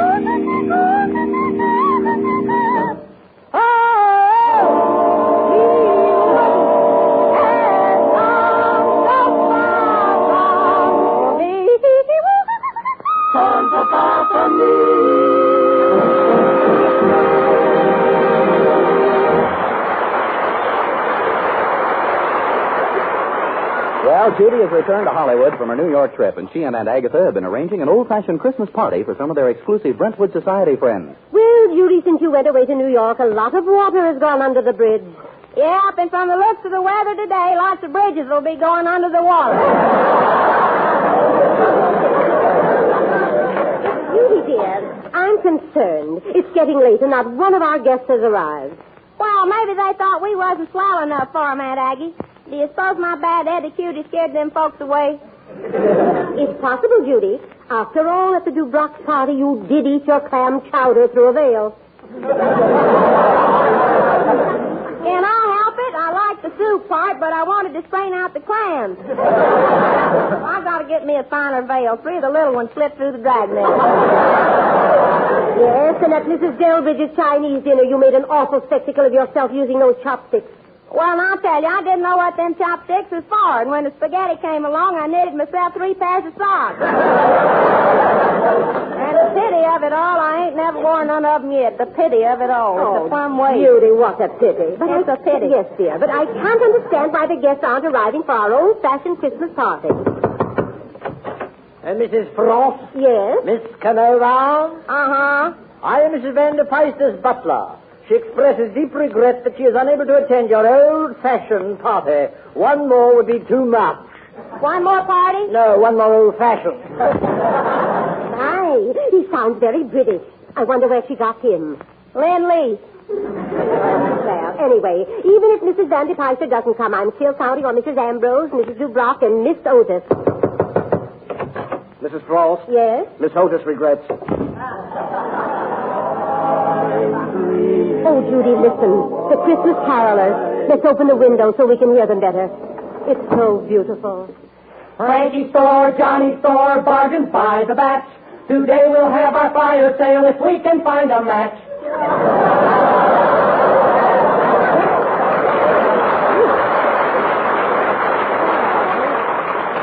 I didn't like the words, but oh, that baritone. I wonder how he developed such a deep, manly voice. Just he sings so much corn, his voice got a husk in it. Howdy, mister. Hello there, girlie. Remember me? Why, sure. You're that Tavern salesman fellow I met in New York. That's right, sister. Roscoe Old Wurtle's the name. What's the O for? O.P.A. O.P.A.? Yep, when I was born, my father took one look at me and hit the ceiling. Ain't that a lollapalooza? You tell 'em, postage stamp, I'm licked.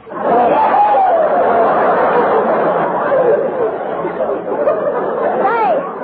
Yeah? What are you selling this time? Well, I'm still selling Christmas cards, 5 and 10 cents a card. What's the difference? The 10-cent ones fit the envelope. Well, Wells Fargo, I can't express myself.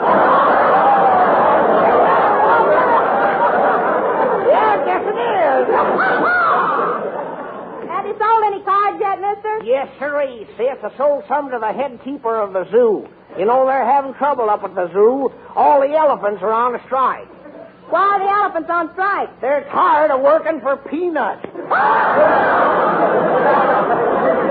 that a whizaroo, though?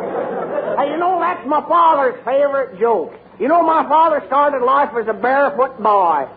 Shucks, come to think of it, I wasn't born with shoes on neither. No, girlie, I mean, he was a self-made man. Why, do you know what my father was getting when I was born? Nope, I bet he didn't either.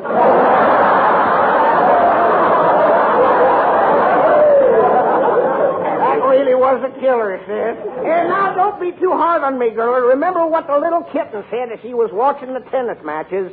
Take it easy, boys. My old man's in the racket. Well, so long, girlie. I gotta make a noise like a handkerchief and blow.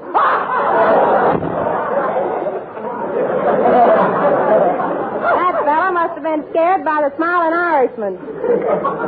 Golly, ain't our Christmas trees pretty, Aunt Aggie? Yes, it'll brighten up the party beautifully. You know, Christmas trees are scarce back in Cactus Junction. That's when Uncle Evergreen come in handy. Uncle Evergreen? Why did they call him that? Well, during the Christmas holidays, they stood him up in a corner and he stayed lit for a week.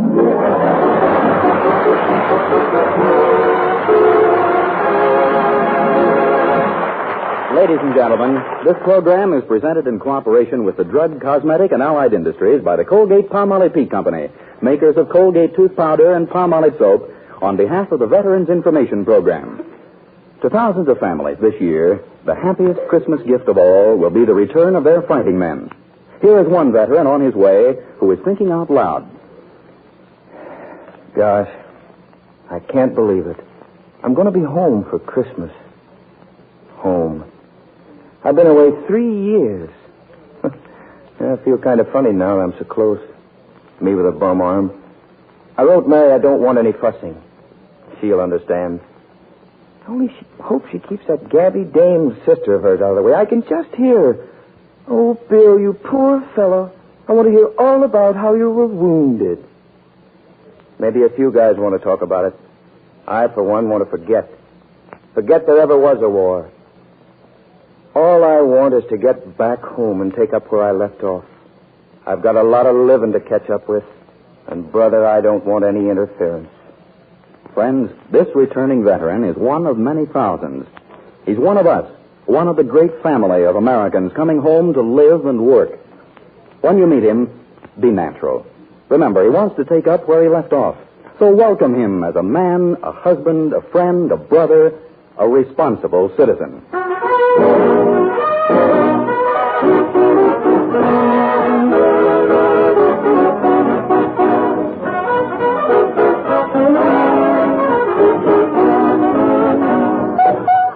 Opie Case, his clarinet, and his orchestra playing the Bugle Call Rag.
Yeah, just got back from overseas and landed in New York. Gee, I bet he was glad to see the Statue of Liberty again. I'll say he was. You know something? He looked up at that Statue of Liberty and said, "You don't have to carry that torch any longer, baby. I'm home."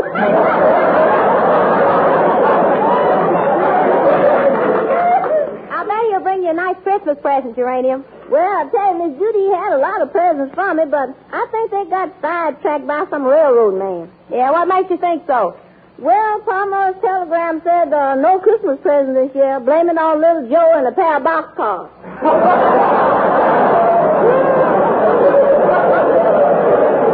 Uranium, is that the new dress you bought for his homecoming? Oh, yes, Miss Judy, ain't it something?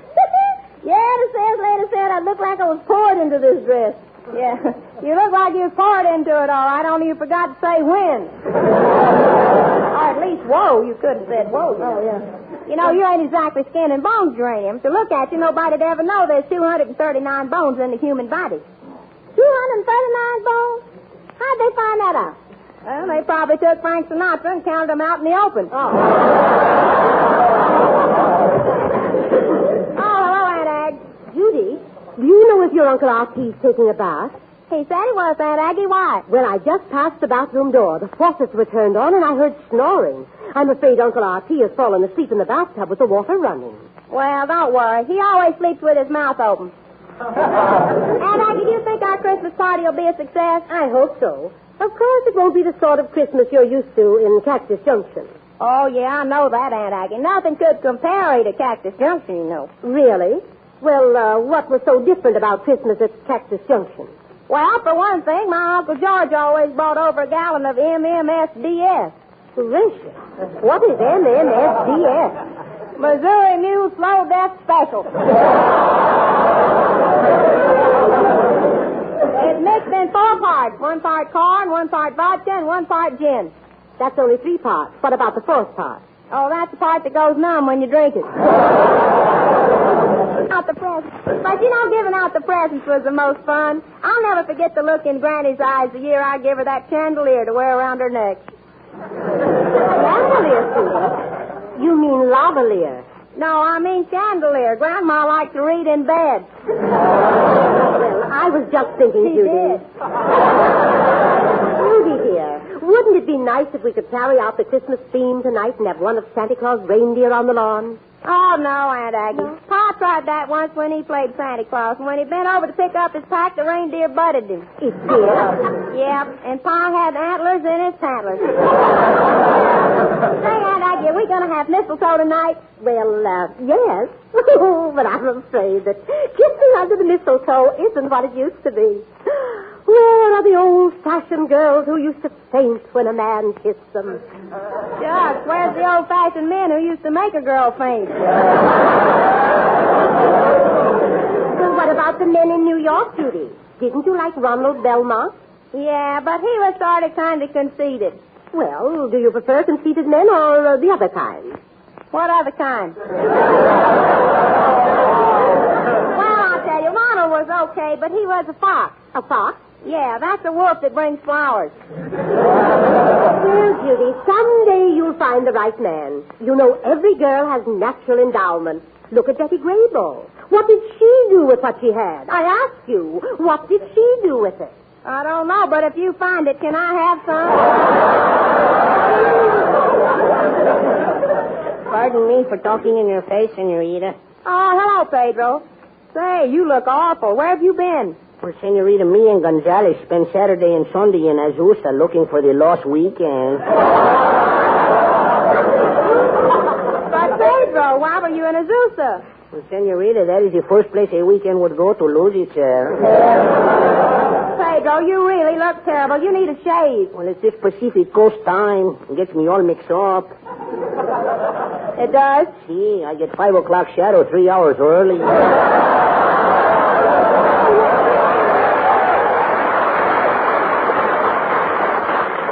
Senorita, I was at a Christmas party at my girl's house. You were, huh, Pedro? See, we played a kissing game called Puss in Boots. Yeah, but her father always spoils it. Her father always spoils it? See, he makes me stop playing Puss in Boots and boots me in the paws. Senorita, at the Christmas dinner, my girl would sneak me a kiss. She would? Yeah, we had tomato soup and a kiss, then avocado salad and a kiss, then roast beef and a kiss, and every kiss made me feel a year younger. What'd you have for dessert? Melon's baby food. Well, I will be going now, Senorita, and remember, 30 days, hacienda, April, June, and sombrero. All the rest have 31 except Tommy Manville, and he's getting close, no?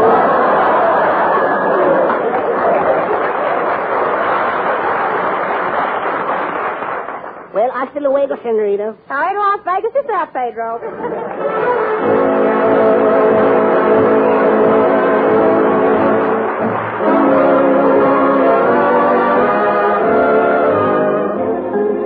Kiss me once and kiss me twice and kiss me once again. It's been a long, long time.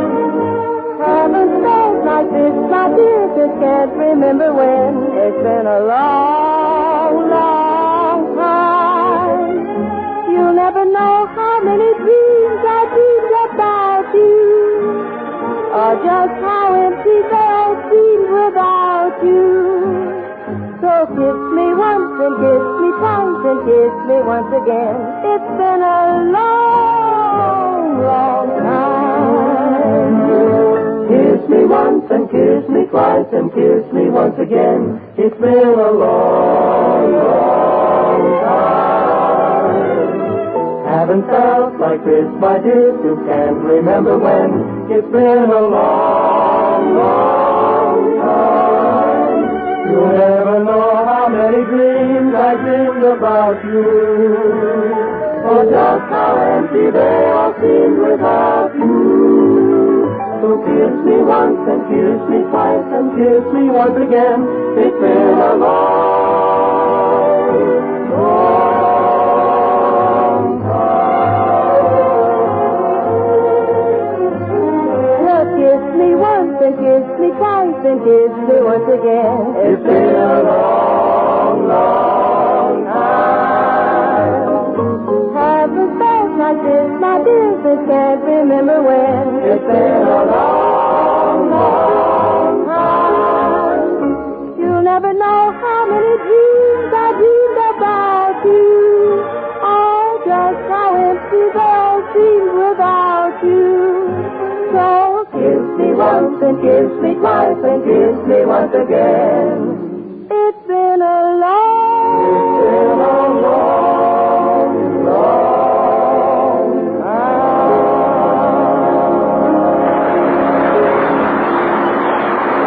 That was Judy Canova singing It's Been a Long, Long Time.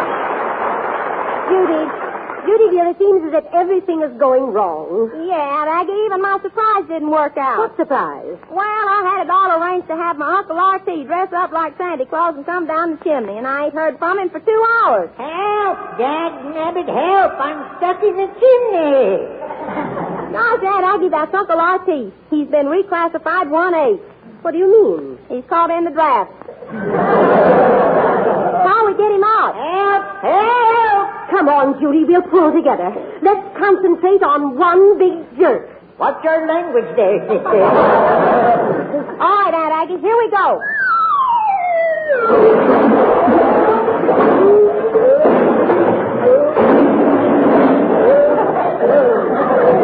Golly, do you suppose he was hurt? Well, I ain't hurt, Judy girl, but dad-nabbit, I don't like this Santa Claus suit. Oh, Uncle R.T., it ain't nothing but a suit of red flannel underwear. Well, this underwear ain't got no buttons, so I sewed myself into it, and I couldn't get out. Well, you should have used that escape hatch in the back.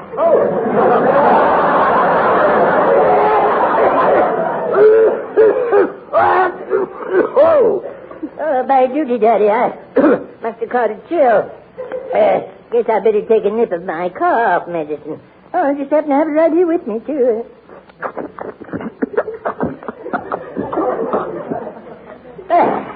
Just a little nip. Sure makes me feel better. You know, Judy, I must have caught this chill on the train. What train did you come out on, Uncle R.T.? Well, near as I can recollect, they called it the Atchison, Topeka, and Faye. You mean Santa face? No, I mean Faye. Santa's going to be busy till after Christmas. That's a joke, Judy. That's a joke. It is. I say that is. Well, never mind, Uncle R.T. I got a present for you. Do you like books? Books? Well, Judy girl, I reckon I do.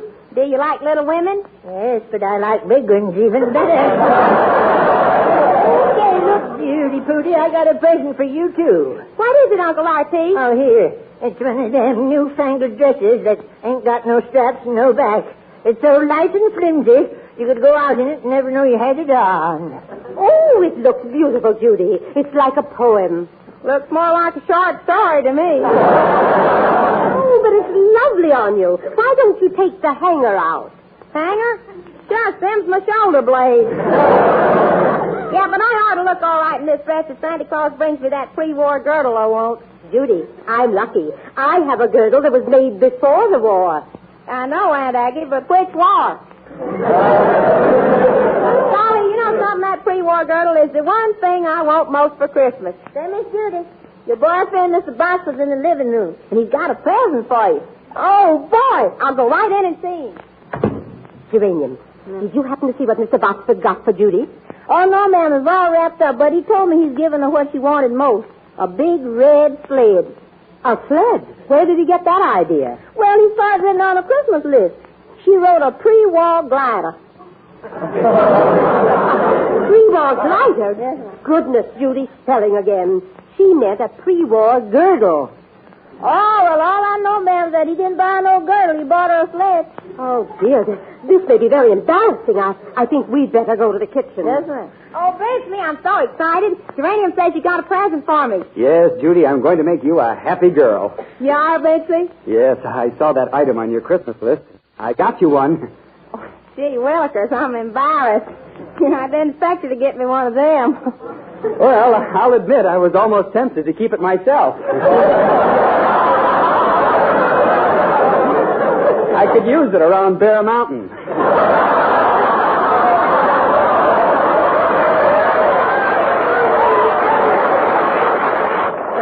Judy, I got you one with steel runners. Steel runners? Just I want one that's got some give to it. Now, what's the steel runners for? Oh, to help hold the curves, of course. Bentley, how'd you know what size to get? Oh, don't worry. I tried it myself in the store. You know, I could just picture you on a cold morning, sliding it all over the place.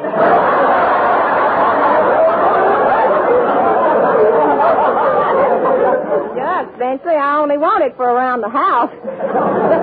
Is there room? Aren't you fenced in? Well, not the way I want to be, but I want the kind I can sit down in and be comfortable. Well, Judy, you'd have better control over it if you steered it head first.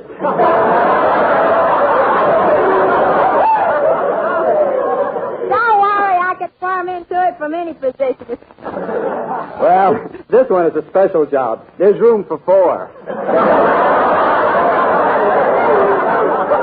Room for 4? Well, maybe not. That might be stretching it a little. Well, if it's got that much stretch, I don't want it.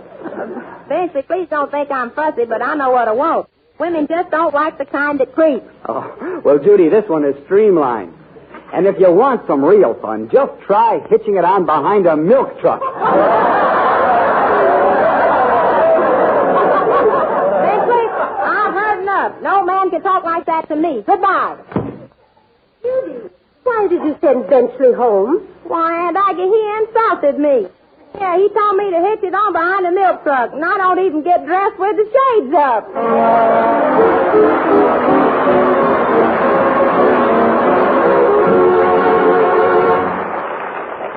Folks, on Tuesday we'll be having the first real Christmas we've had since the war began. A Christmas free from fear and worry about our loved ones. There'll be Christmas trees and toys and laughter and gladness in our hearts. So tonight, I'd like to sing a little song called Christmas Candles that I think expresses the true spirit of Christmas. I see Christmas candles on a Christmas tree, and they light a lovely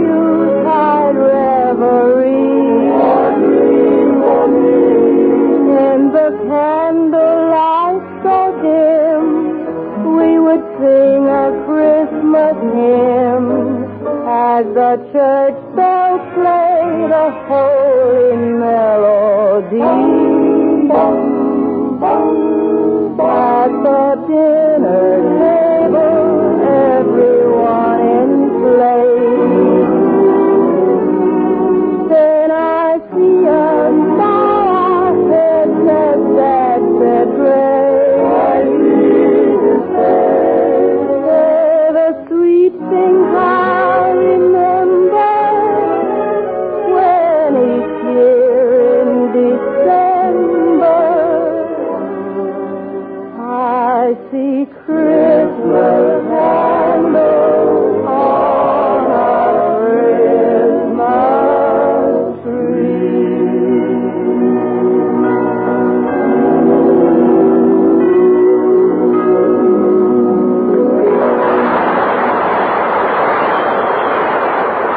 This is Vern Smith asking you to follow the 14-day Palmolive plan for a lovelier complexion. And don't take a chance with your romance. Use Colgate tooth powder night and morning and before every date. Ladies and gentlemen, this message is especially for the families and friends of veterans. Naturally, there are no rules about how to treat a man who comes home from the war. Or rather, I should say there is the rule of common sense. Just be natural.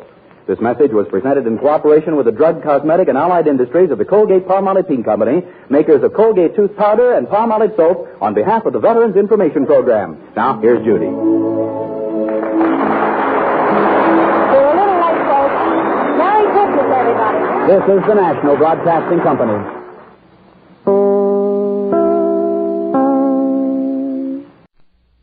And now, in cooperation with police and federal law enforcement departments throughout the United States, the only national program that brings you authentic police case histories. Gangbusters!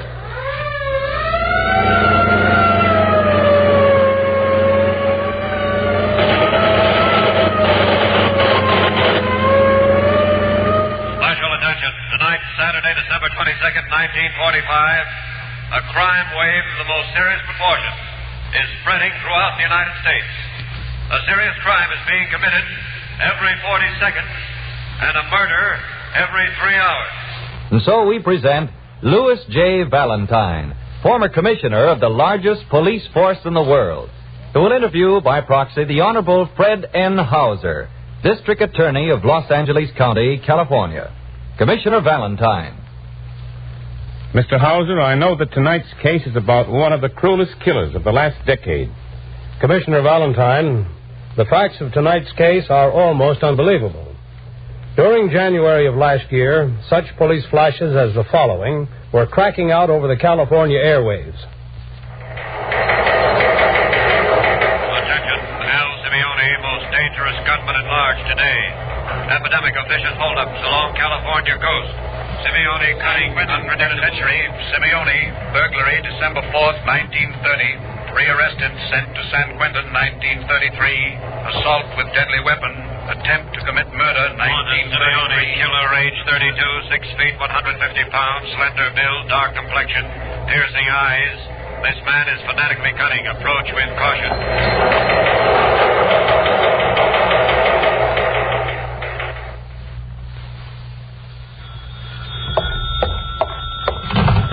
Hello, darling. Oh, Al. Listen, baby, I'm treating you to a late dinner tonight. Well, then I can see you tonight. Yeah. The Flamingo Club for dinner and dancing. Oh. Get a table about 11 tonight. Oh, look, if I'm a little late, order a big dinner for us, huh? Steaks, ice cream. Working late again, darling? Yeah. Al, I'm crazy for you. You know me for 1 week, and you're crazy for me. You know I am. Okay, Louise, have a big dinner ordered. I, like a big dinner after I finish my work.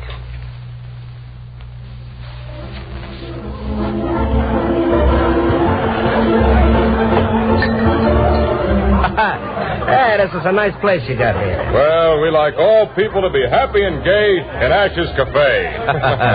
Well, to gaiety and to life. And to the success of... You got a gun. Stranger, put away that gun. All of you stay right where you are. This is a hold-up. You're the owner. Open a cash register. You're joking. Open the cash register. But you've been sitting at the bar drinking for an hour. You're a friend. You're joking. I'm late for an appointment. Open that cash register. All the money.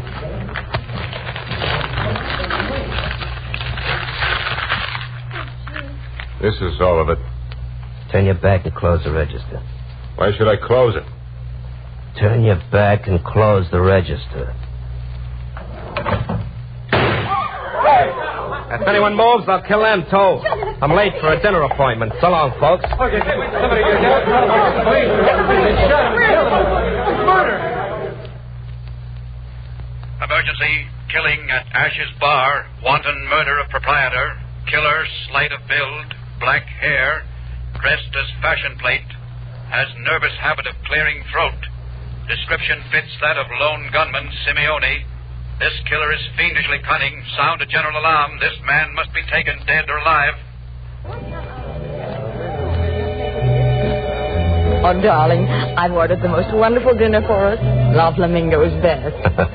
You like that, huh? Steaks, French fries, and broccoli with hollandaise. Only a brunette would know what a man loves to eat. Do you really like brunettes better than blondes, Al? I never looked twice except at a brunette. Wow, you're terrific. I've only known you a week, but I'd die for you. What a charming way to make love. Al, why were you so late coming tonight? What business are you in? Well, you'll laugh. Why? I'm a toy salesman. I sell children's toys. Now, why would I laugh at that? That was why I was late tonight. I had to meet a man at the cafe. I could make more money, but the pleasure of knowing when you sell toys, little children will play with them and be happy. Oh, Al, you're so sweet. I didn't know there were men like you. Didn't you? No. But you do make money at it, Al. You always seem to have so much money. And the way I got things planned, baby, I'm going to have lots more.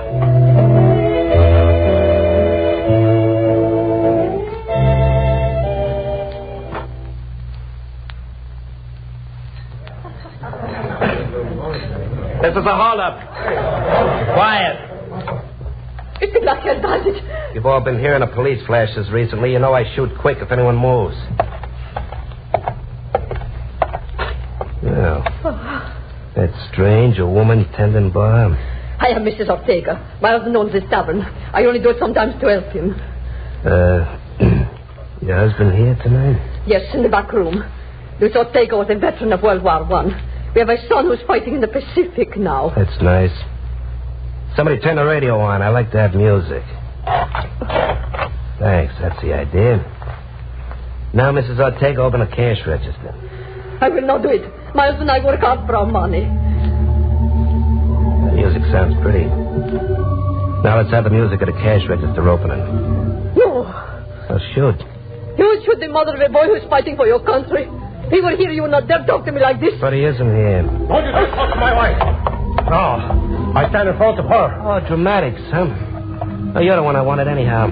Forget the cash register. Open the safe. I will open it. You can have everything there is. Suits me. Open it.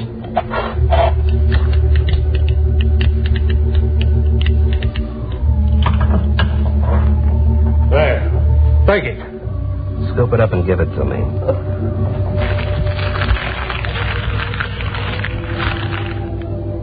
Put it in this bag.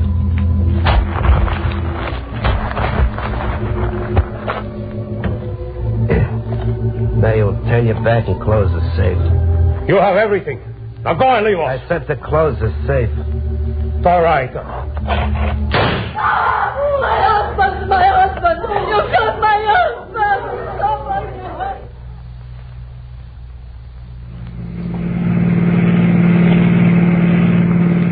All patrol cars, murder, Ortega Cafe, 5124 Madison Road.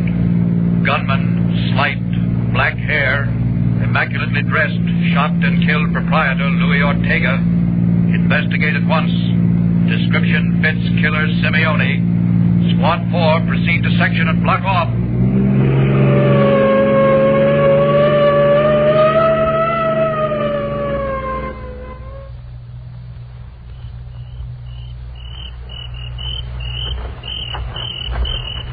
Oh, Al. Huh?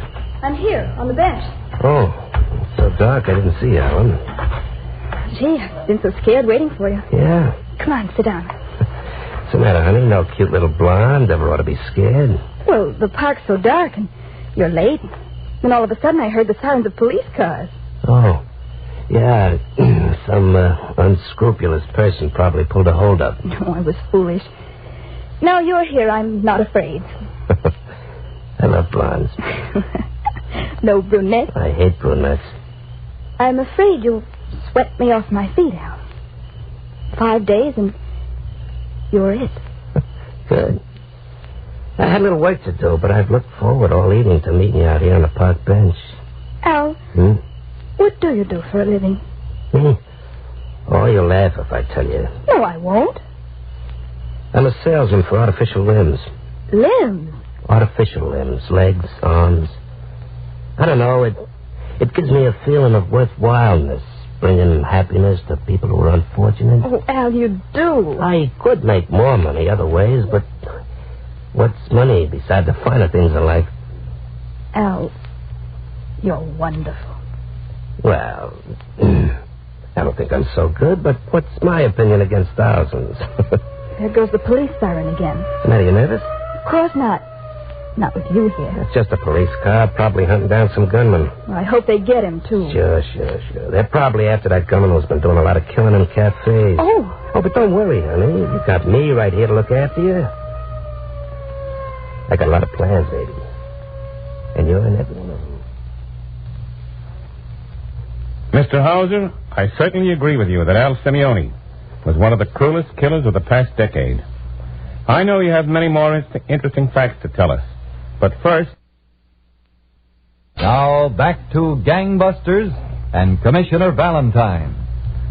With killer Al Simeone loose, Mr. Hauser, I know the district attorney's office as well as the police were faced with quite a problem. We certainly were, Commissioner, because Simeone combined the worst features of a master criminal. He was vicious, tricky, unpredictable. One particular instance should be noted.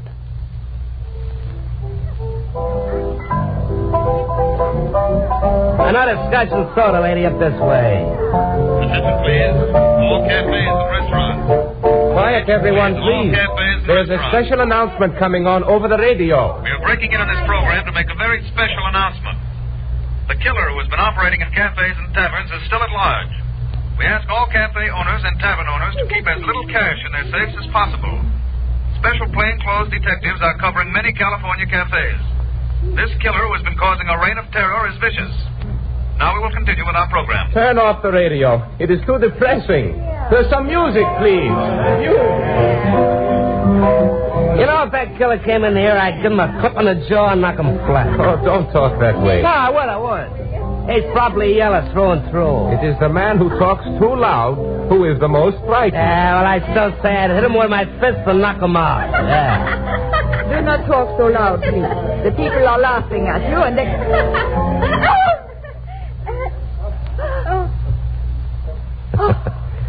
An amusing way I have. You think I'm the braggart. No, I'm him. Up in the cash register. Don't shoot. Don't. I will give you all the money we have. Open it. Yes. Yes, I will open it. I've been watching this place. You have extra money in hand. You would take that money from us so hard my husband and me work. Don't get him angry, Mama. Let him take all the money and go away. No. We worked for it too hard. Don't make a move, anybody. You shot my wife. My wife. Shut this phone. I'll shoot anyone else who tries to stop me.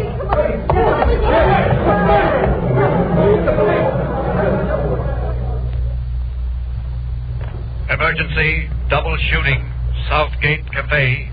Mrs. Gertrude Nelson in serious condition. Mr. Frank Nelson, her husband, has died. Killer, slight of build, black hair, immaculately dressed, fiendishly cunning. This killer must be caught, dead or alive. Special officers are being assigned to all cafe districts. Simeone. You look strange, Fingers. The last time I saw you, there were bars in front of you. The same to you. Say, you're hot, Simeone. The cops are sending out flashes about you every night. But I'm like the ghost who disappears. I can use your fingers. How'd you get in my room here? How'd you know where I was? I have ways. Mind if I put this bag of eggs down here on the bed? Eggs? Yeah. I was on my way home. I get hungry sometimes after jobs, so I buy a few eggs and carry them around in this little paper bag. You go nuts? Don't move quick in the bed and break them, fingers. Maybe if I put them under the covers with you, you might hatch them, huh? Am I awake or are you a nightmare? Fingers, I've thought up a new racket, and I can use you.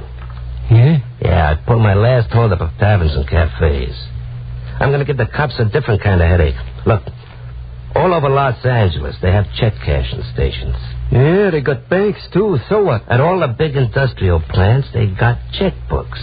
So? So these big corporations make checks out to the employees. The employees go to any one of a couple of hundred cash windows and cash their checks. Go on. You're getting interesting. There are so many of these places, the cops couldn't possibly cover them all.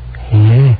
Now, if I had a light-fingered man who could visit a lot of corporations and pick up a lot of loose checks, I could forge the checks, go to one of these cashing booths, and, shall we say, cash in? Brother, this ain't no nightmare. It's a dream. So says what? So says you're good. So says you does it, fingers, hmm? What do I get? 10%. It's a deal. It's good for a couple of grand a week. Oh, careful. I hope I didn't break those eggs in your little paper bag. Look inside and see. What do you think of my bag of eggs? A gun, 38. What a beaut. What a gang. I walk around like a little stuffed shirt with my little paper bag held in front of me. If the cops should start trailing me, I drop the little paper bag. It isn't mine. I don't know what's inside, and they can't hold me for carrying concealed weapons. And when you go to a window to cash a check? I'll place my little paper bag on the window, and if there's any trouble, there's the little gun right at my hand. You're crazy, Simeone. Crazy. Crazy like a fox. I have a hunch, fingers, this little check cashing racket's going to have the cops a-popping.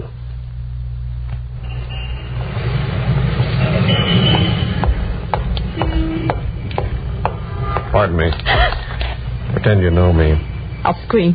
I'll shout for an officer. I'm an officer. Here's my badge. Oh. This is very confidential.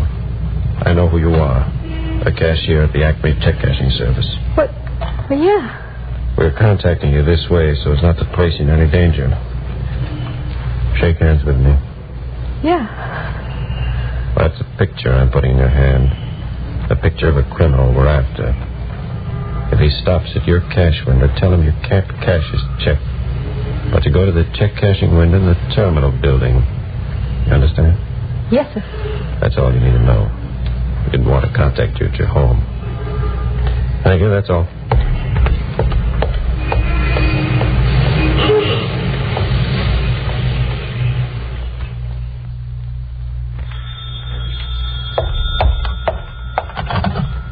Hello? This is the Los Angeles Police. Mr. Henry? Why, yes? We're mailing you a picture. Please keep it in the strictest confidence. What do you mean? A picture of a criminal. If this man comes to your check cashing window, tell him you can't cash his check. You'll have to go to the check cashing window in the terminal building. I'll do anything you say, sir. The picture will arrive by mail in the morning. Please keep this in the strictest confidence. Yes, I shall be glad to, sir.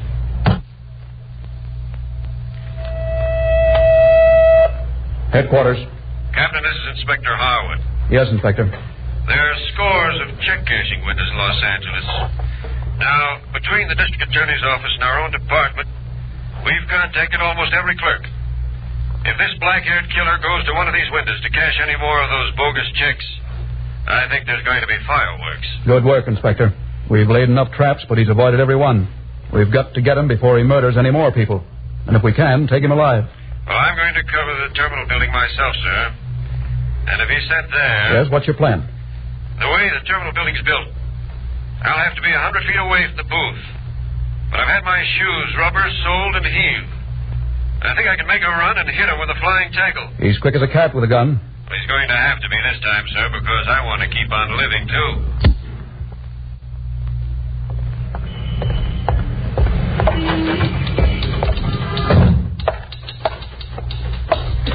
Well, hello. Good morning. I want to cash a check, and don't knock this paper bag of eggs off your window ledge. I didn't know eggs were so scarce. You men had to carry them around with you. Fresh ones are. I have a wage check I want to cash. Well, let me see it. Yeah. Say, don't you get lonesome sitting in that booth all by yourself? Sometime. You're red-headed then. Yes. You, work for the oil company? Oh, yes. $250, eh? I'm a scientist. You are? A scientist who loves redheads. Flatterer. Oh, I'm sorry, sir, but I'm afraid you'll have to go down to the terminal building to cash this. Why? Well, we're a little low on funds. I'm sorry, sir. The terminal building. There's a cashier's booth there, like this one. Oh, you can't miss it. It's right in the middle of the building. All right. Oh, don't forget your bag of eggs. I got a weakness for redheads. Have you? Look, after I get my check cashed, suppose I come back and see you. Well, maybe. We could have a lot of fun. All right, I tell you, you cash your check down there, and if you aren't doing anything afterwards, come back and see me. It's a date, Red. You'll be seeing me. Maybe. Operator, give me the terminal building, quick.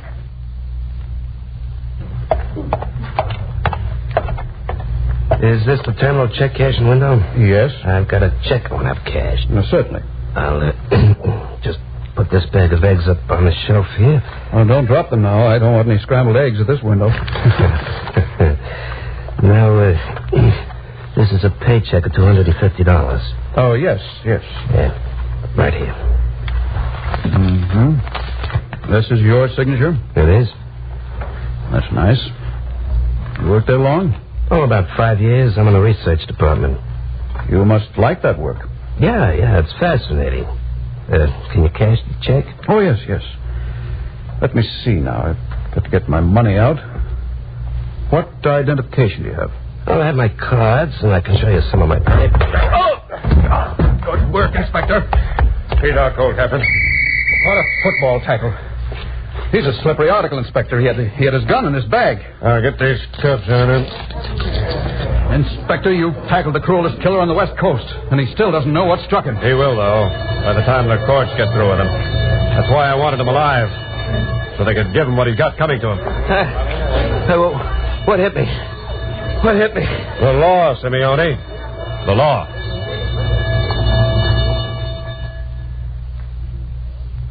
Well, Commissioner Valentine, Simeone was convicted of murder. And just 3 weeks ago today, he was taken into the death room of San Quentin Penitentiary at 10 in the morning. 8.5 minutes later, Simeone was pronounced Dead.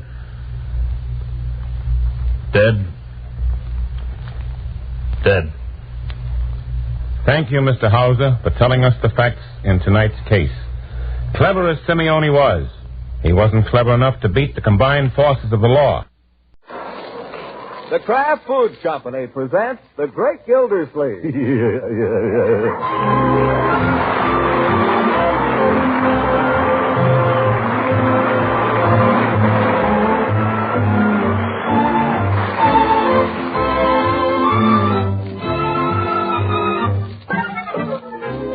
It's The Great Gildersleeve, starring Harold Perry, brought to you by the Kraft Foods Company, makers of Parquet Margarine and a complete line of famous quality food products. Well, it's almost here. Only one more day. And there isn't a kid in the whole country who looks forward to it with more eagerness than Gildersleeve. Here comes the great man now, plodding up the front walk to his home. He's a little weary, a little out of breath, but his eyes, how they twinkle. his dimples, how merry. And what a load of parcels he's got, right up to his chin. Oh. He can't even get hold of the doorknob. Bertie! Bertie, quick, help me here, Bertie. Mr. Gildersleeve, all them packages. Yeah, and grab some of them, will you, Bertie? Grab the top ones. I got them. Let go with your chin.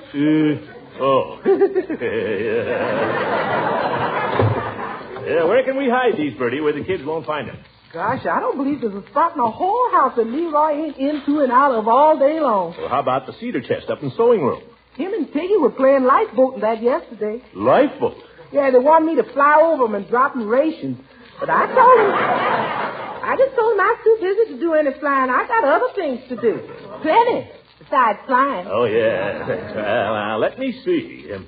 Oh, I know, in the wood closet. Oh, that's no good, Bertie. Leroy's supposed to check that every day and make sure it's filled. That's one of his regular duties. Mr. Gildersleeve, I could put a 7-layer cake in that closet, and it would be safe for a year with chocolate frosting. Any wood gets in there, I put it in there. Yeah, well, you know him better than I do, Bertie. Let's hide him in the wood closet, then. Oh, quick, Mr. Gildersleeve. I think I hear Leroy coming in the back way. Oh, here, you hide him, Bertie. I'll go and head him off. Yes. Well, my boy. Home from school already? I didn't go to school today. We didn't have any school. You know that. Oh, that's so. I'd forgotten. Well, how does it feel not to have any school then, huh? Pretty fine? Unc, we went through all this at breakfast. What's up? What do you mean, what's up? What are you acting so funny about? Who's acting funny? I'm merely trying to have a little conversation with you, that's all. Gosh, most of the time you won't even listen to me. Well, let me just go. I wouldn't go in there just now if I were you, Leroy. Why not? It's Christmas, my boy. Doesn't pay to ask too many questions. Is it something for me? Doesn't pay to ask too many questions. Gosh, I know what I hope it is. That's good. There's just one thing I want for Christmas, that's all. Just one thing. Believe I've heard you mention that before. I wouldn't care if I didn't get another single thing if I just got that. Just that one thing. If I just got that would make Christmas perfect. I say it's one thing. There are several parts to it, actually. There's the bass drum and the snare drum and the cowbells, the wood block and the cymbal. Yes. All right, Miss Gildersleeve, all clear. We can go in the front of the house now, my boy. Now, don't run. What was Bertie doing, hiding us? She asked me to step out while she was cleaning up in there. Uh-huh. All right, first come in now, Bertie. Oh, yes, sir. I put them logs away like you told me, Mr. Gildersleeve. Leroy, don't you go near that wood closet or you won't get a single thing that's in there, you hear? Oh, I wasn't thinking of going near it. Why would I want to go near the wood closet? Not to put any wood in it, I'll bet. Well, don't, that's all. I was telling Uncle Mort, Bertie, there's only one thing I want for Christmas this year. Leroy, it strikes me that all you ever think about is getting. You should give more thought to giving. That's the spirit of Christmas, my boy. Oh, don't worry. I got that all taken care of. I know just what I'm going to give everybody. Except Marge. Well, you better get busy on her present, too, then. Practically Christmas Eve. What are you waiting for? I'm waiting till I find out how much she spends on my present. Confound it, Leroy. That's no way to do. Christmas is not a time for horse trading. It's a time for generosity and being nice. Marjorie? Hi, Auntie. Where have you been? At the Bullards. Not that it's any of your business. Who said you could stay to lunch? Nobody. Do I have to ask your permission? Oh, stop it, both of you. Why can't you children be nice to each other on Christmas Eve, at least? Well, I'm being nice. He's the one who saw... Quiet. Oh, Unky, I meant to ask you, is it all right if I go out for a while this evening with Marshall? Go out. My dear, this is Christmas Eve. Well, I know, but all the gang... Christmas Eve we always spend at home. You know that. Well, that's just the point. What do you mean? Well, she says Christmas Eve is corny. I didn't say it was corny. I said it was dull. My dear, what kind of talk is this? Well, it's true. Everybody has to stay at home. What? I said everybody has to stay at home, and everybody has to do the same old thing year after year and pretend to enjoy it. Marjorie, where do you get these ideas? From Marshall. Oh, go away. Uncle Mort, you know as well as I do, Christmas is nothing but a commercialized racket. Indeed. Just a way of making money. Is that so? So why go on being mushy and old-fashioned and sentimental about it? You can't expect us to go on believing all that nonsense forever. After all, we're not children. I am. You both are, if you only knew it. And that Marshal, if I get my hands on him. I believe if you want something badly enough and you ask Santa Claus for it, and you keep wishing you had it, and you try to be a good boy, even if you're not too good. If you just try like I have all year, why, you can't tell. You might get it. Yes. Because if you didn't, that'd be disappointing a little boy, and Santa Claus would never... Oh, come off of it, Leroy. Now, Marjorie, about this evening. Oh, well, all we're doing, Uncle Mort, a bunch of us are going over to Francie's and play her new phonograph and dance and things. Marshall's bringing his selection of hot records. Hot records on Christmas Eve? Yeah, and that's not all. Tell them what you call it, Marge. They call it the Anti-Santy Club. Why don't you keep out of this? Well, all I can say, I don't know what's happened to Christmas. But I think the whole thing is the most disgusting idea I ever heard of. Uncle Mort, you don't want Marshall to think I'm a baby who isn't even allowed to go out after dark. It strikes me, young lady, that you care more about what Marshall thinks than what I think. All right, go on, ruin Christmas. You've already ruined it anyway, you two.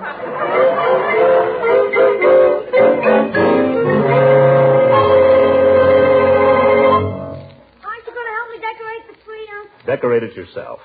Gosh, do I have to do it all alone? Well, don't if you don't want to. I don't care if we even have a tree. Boy, here's that little angel with the parachute. Remember him? Where do you think he looks best, Unc? Up top? I don't care where you put him. Gosh. Can I have a candy cane? Before dinner? Just one, Unc? Have two. Maybe they'll make you sick. Doorbell.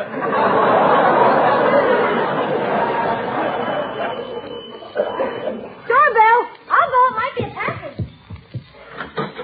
Oh, hi, Marshall. Come on in. Your sister around? She's upstairs. If that kid comes near me, I'll... Hey, Mom, it's your boyfriend. Leroy.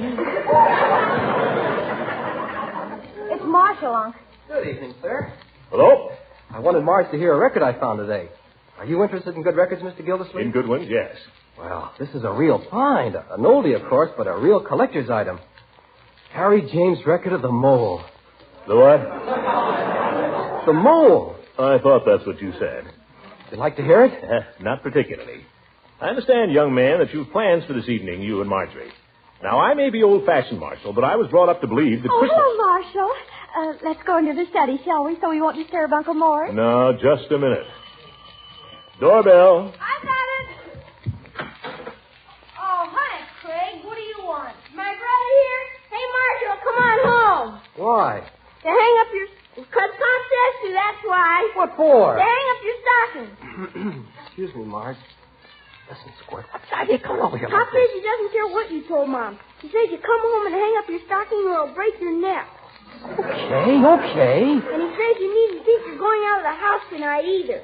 Craig, have a candy cane. Fine boy, fine boy. Well, if you'll excuse me, about tonight, Marge, I don't know. It doesn't look too good. That's perfectly all right, Marshall. Marjorie understands perfectly, don't you, my dear? Yes, indeed. You just run along.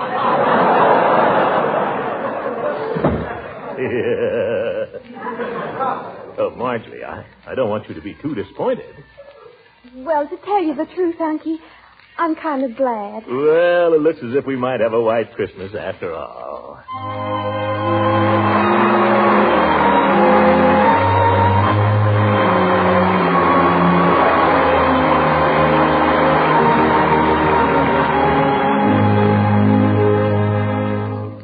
The Great Gildersleeve will be back in just a moment. Some friends dropped in the other night to help us trim our Christmas tree. And after we had the tree all decked out, Mrs. Lang served a buffet lunch. And while one of our guests was fixing a sandwich, she said to me... I suppose, John, that this spread is the parquet margarine we've heard you raving about on the Gildersleeve show. That's it, the one and only parquet margarine. Well, here's that chance I've been waiting for. You've been saying that parquet margarine is still unmatched for flavor. Yes, I have. And the best way to prove it is to taste that sandwich you just spread with parquet. All right. 1, 2, 3, tasting. Now, there's real flavor for you. Fresh, sweet, and delicate. Am I right? Yes, you are. It's really delicious. Thank you. And friends, I'm sure you'll have the same gratifying taste experience the very first time you spread parquet margarine on bread, hot toast, and rolls. I'm sure you'll agree with the millions who prefer Parquet margarine, that it's still unmatched for flavor. Try it soon and let your own taste decide. That's Parkay, Parquet margarine, made by the Kraft Foods Company.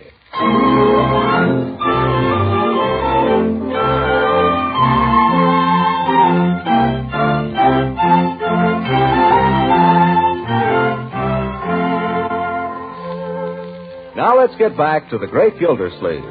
It's getting on toward 4 o'clock in the afternoon, and here and there in Summerfield, lights have been turned on. Here a Christmas tree, there a neon sign. The Gildersleeve house is not yet lit up, though Gildersleeve is there wrapping parcels and putting artistic bows on them. At the moment, he is alone in the parlor. Darn fancy paper. They never make it big enough. Must think people give each other thimbles for Christmas. Hi, Unc, what you doing? Don't sneak up on me like that, Leroy. Sorry, I didn't mean to scare you. You didn't scare me. You merely surprised me. You were hoping you'd see something, weren't you? No, I just happened to come downstairs quietly. I've been wrapping up Marge's present. Oh, finally got one, did you? Yeah. Swell, too. It cost $1.50. Well, what is it? Perfume. The bottle is shaped like a little house. I hope it smells good.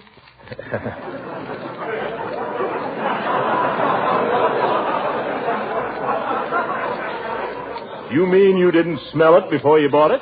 Nah, but for $1.50, how could it be lousy? Well, I hope you're right, my boy. Well, if your presents are ready, maybe you could help me wrap up some of these things. Okay, sure, Unc. Here, see if you can do a nice job on this box of cigars. Who's it for, the old ghost? Yeah, no. Leroy, these cigars are from my very good friend, Judge Horace Hooker. Okay. Oh, you that is, my boy. Maybe it's a present. Marge, Ray, look at all the packages. I just took around some presents, and everywhere I went, they gave me something. Well, that's Christmas, my dear. Gosh, is all that stuff for you, Marge? Oh, not all of it. Some of it's for the whole family. I know those family presents. Doilies. Don't be pessimistic. Put the things under the tree, my dear, and then you can help me and Leroy wrap up this other stuff. Okay. I hope what Francie gave me is what I think. What do you think? What I gave her. I was going to get one for myself, too, but then I figured maybe. Christmas is a bad time to buy things for yourself, my dear. Here's the judge's cigars, Unc. Neat, hey? A little shaggy, but I'll pass it. Where's that card I made out for him? Oh, here. Just shove this under the string. Okay. Why doesn't Leroy take it over to him? Oh, maybe he can later. The judge doesn't stop by. He generally looks in on Christmas Eve. You know what we ought to do? Francie's mother does it every year. We ought to get an extra package ready in case somebody drops in with a present we don't expect. Well, good idea. Very clever. I don't get it. Well, you remember how embarrassing it was when Mrs. Pettibone came by last year? Embarrassing? All she brought was a glass of jelly. That's not the spirit, Leroy. Mrs. Pettibone was thoughtful enough to bring us a Christmas remembrance. It was beautifully wrapped, too. So you couldn't tell it was jelly. What did you say, Leroy? Nothing. Well, just be careful. Remember that Santa Claus can hear you even if I can't. Okay. Do you think he's heard me say anything about a set of drums? He certainly has. I venture to say he's sick of hearing about them. Okay. Unky, I know just the thing for the extra present. Those bookends Aunt Hattie sent you last year. The two cupids leaning against each other? I don't know, my dear. Well, you never cared for them particularly, but someone else might be crazy about them. Can't imagine who, but go ahead and wrap them up. They'll do for a real emergency. I'll go upstairs and get them. Doorbell, I'll get it. Well, Merry Christmas, children. Merry Christmas, Judge. Is your uncle home? Oh, here he is. Compliments of the season, Throckmorton. Well, same to you, Horace. Same to you. Take off your coat and mittens and make yourself at home. No, I can't. Thank you just the same. I just stopped by to leave some little Christmas remembrance. Oh, you shouldn't have done it, Horace. Leroy, where's that package we had for Judge Hooker? Coming up. Here. Take this with you, Horace, and all of our best wishes for a very Merry Christmas. Throckmorton, you shouldn't have done it. Nonsense, old man. Christmas comes but once a year. So it does. And in spite of all the inconvenience and the crowded stores and the whatnot, it's a grand old day. Yeah, nothing like it. It's a day when a man really feels close to his friends and his family. Exactly. Well, I've got to be running along. I hope you children won't be disappointed when you open your stockings tomorrow. I'm sure everything will be lovely, Judge. I hope it's as lovely as you're looking right this minute, my dear. Why, thank you, kind sir. She's growing up to be a pretty child, Throckmorton. Don't tell her, Judge. You'll give her ideas.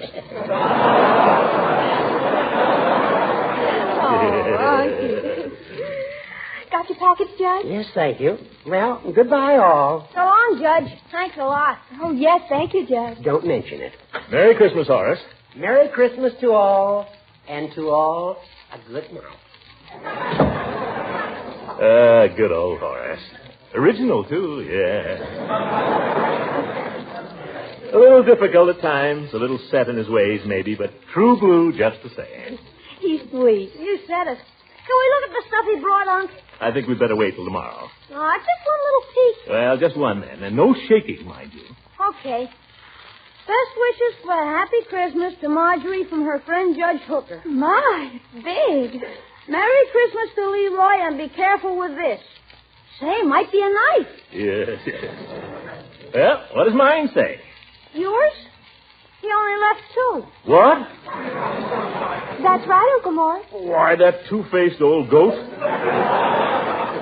And I gave him 25 cigars, 3 for $29. No, it's more blessed to give than to receive. Don't tell me I know it, but by George, I'll show him next year.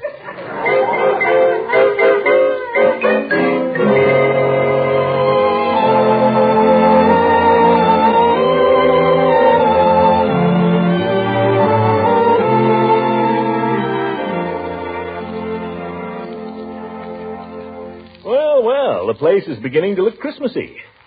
Tree never really looks like anything till it's dark outside. Let's turn out all the lights, then it'll look super. No, not now. I'm reading. Christmas cards look nice up on the mantel there. I think we got more cards than usual this year. That's because the war's over. Well, maybe. Say, I think it would be nice to spend a few minutes looking at our cards, make a little good wish for each of the people who sent them. What do you say, children? It'd be more fun to open a present. Yeah, Leroy. After all, a Christmas card is a real thought. A lot of trouble, too. Oh, sure, only... Never mind. Marjorie, what about you? I'm reading. What a family. Well, I think it's a good idea, and I'm going through with it. Let's see. Here's a pretty card. 3 wise men walking through the snow to Bethlehem. There wasn't any snow in Bethlehem. There was 2. You can see it right here in the picture.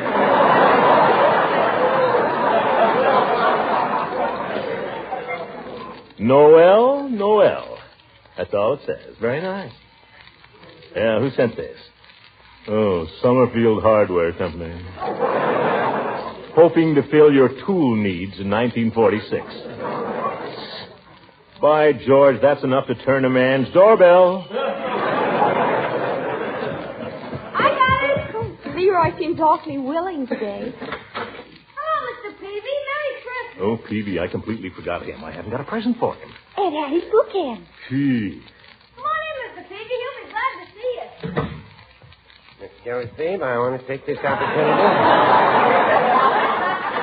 to wish a very Merry Christmas to you and to your family. Why, thank you, Mr. Peavy. Yes, thanks, Peavy, and the same to you, and to Mrs. Peavy. Tell her, Peavy, that I... Peavy? What's the matter? Is that lipstick on your cheek, or do my eyes deceive me? Lipstick? Yes. On my cheek? Yes. Well, you darn mistletoe. I don't blame the mistletoe, Peavy. Mistletoe isn't what leads a man astray. I didn't go astray. I just went to deliver a Christmas present to Mr. to take a present to this certain party. Who is it, Peavy? I might go take this party a little certain present myself. Come on now. Who was it? Mr. Gildersleeve, a gentleman never betrays a lady. Just the same, I better get this stuff off my face before I go home. Mrs. Peavy doesn't take much stock in mistletoe. Here, don't use your handkerchief, Peavy. Leroy, take Mr. Peavy up to the bathroom. Okay. Oh, I can't believe that's necessary. It's the only way. Isn't it, Marjorie? It's the best way, Mr. Peavy. The way of the transgressor is hard. Well, show me where it is, Leroy. Okay. Gosh, all this fuss about a little lipstick. Poor Mr. Peavy. Marjorie, he's left a 5-pound box of chocolates here. Look, Mr. Gildersleeve and family from the Peavys. What shall I do? But the bookend. Oh, isn't it lucky we thought of it? I suppose so. No, by George, it's not. I wouldn't give those bookends to a nice fellow like Peavy. I don't know who I would give them to now that I come to think of it. Well, what can you do? We haven't got another thing. Yes, we have. I have, that is. I bought myself a little present today. A little silver lighter I couldn't resist. Why, Uncle Mort. All right, I know I shouldn't have done it. Well, I'll give it to Peavy. We'd better hurry and wrap it. It's all wrapped. Right here under the tree. Thought I'd surprise myself Christmas morning. What about a card? Oh, yes, a card. Here. Merry Christmas to good old Peavy from Throckmorton P. Gildersleeve and family. What's so funny? I was just reading the card you had on it before. Give me that card. To Throckmorton from his loving brother.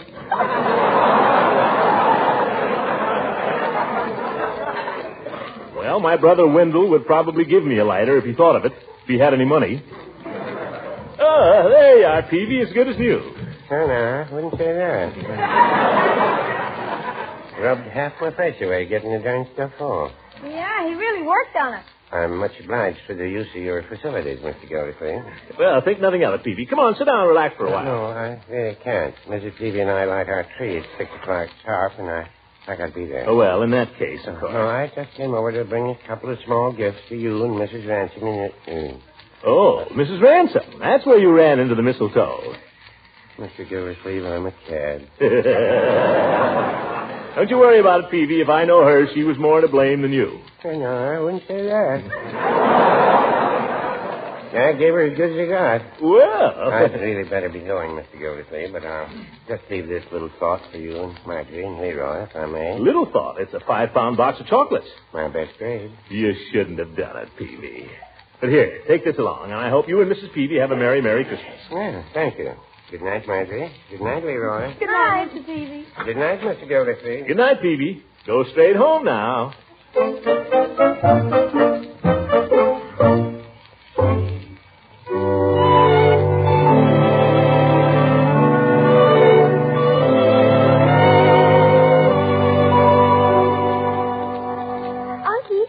Present for Mrs. Ransom? Yes, I have, my dear. Why do you ask? Because I see her coming up the front walk. I'll go. You will kindly stay right where you are, my boy. You too, my dear. Don't worry. I will handle this. Leela, Merry Christmas. Same to you, Throckmorton. My. What are all those packages? Oh, take some of them, will you, please? Yeah, just put them down here for a second. There. Throckmorton, what on earth? Heavy hangs over your head, Leela. Throckmorton, I got a cold. What do I care?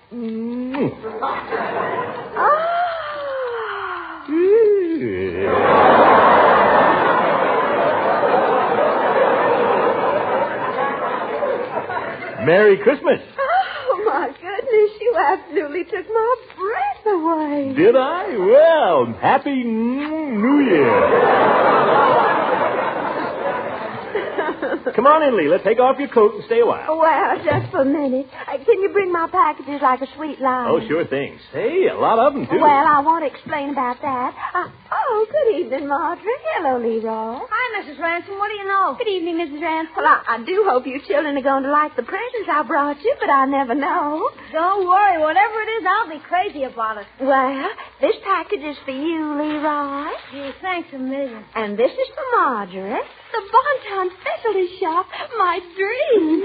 And this is for Bertie. Oh, put it with Bertie's things under the tree, my boy. Got it. And this is for you, Throckmorton. Leela, you shouldn't have done it. Oh, that's silly. What's this other package, Mrs. Ransom? Oh, that's the strangest thing. Judge Hooker came by with a gift for me, the old darling. The old goat? Oh, but wait, Throckmorton. He accidentally left a package for you at the same time. What? Look. To Throckmorton, best wishes for a Merry Christmas from the old goat. Well, I'll be darned. Good old Hooker. He was true blue after all. What's in the package, Unc? Looks like a box of cigars. 50 Coronas. Well, I'll make it up to him next year.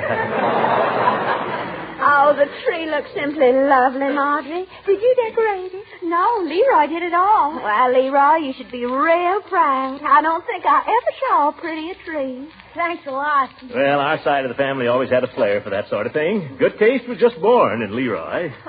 Oh, Unky, now that Mrs. Ransom's here, why don't we sing a few Christmas carols? Oh, an excellent suggestion. Will you play for us, Leela? I'd love to. I don't think Christmas is Christmas without singing a few carols. Well, come on, then. Come on, Leroy. You can sing alto if you're careful. Don't worry about me. You're the one that gets off. Yes. Now, my boy. Excuse me, Miss Gildersleeve. Is it all right if I go now? Why, good evening, Bertie. Merry Christmas. Good evening, Miss Ransom. I didn't see you over there. I thought you'd left long ago, Bertie. Sure, you can go. All right, then. I guess I will. Bertie's going to sing a solo tonight in church. Now, Leroy. Is that a fact, Bertie? A solo? Well, won't be nobody singing but me. Not on this one particular carol. It's just a little Christmas carol, that's all. Well, why don't you sing it here, Bertie, before you leave? Oh, no, I don't want to do that. Oh, come on, Bertie. Yes, Bertie, do you good. Sing it now, and you'll do it better in church. I'd be too scared, Mr. Gildersleeve. There's nothing to be scared of, Bertie. Is that your music you got there? Yes, sir, just a little book of carols. Come on. Leela, you can play this, can't you? Well, I don't believe I know it, but I guess I can play it. All right, Bertie. Sing it.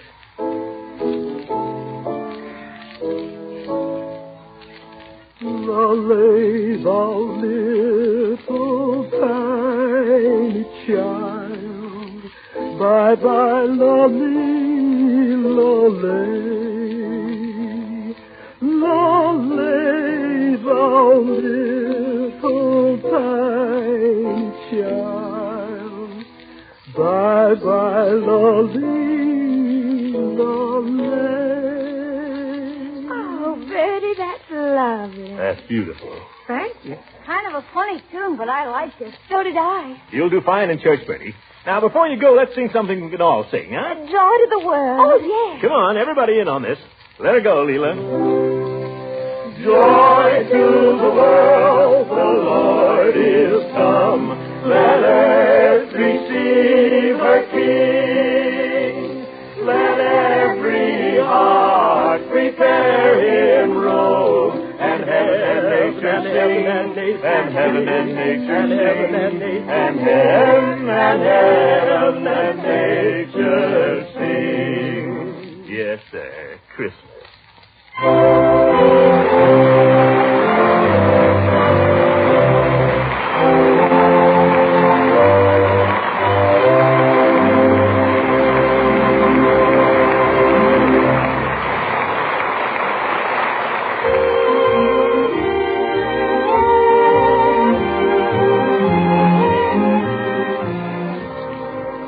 Was the night before Christmas, and all through the house not a creature was stirring except the great Gildersleeve. Gildersleeve is still downstairs fussing with something or other next to the Christmas tree.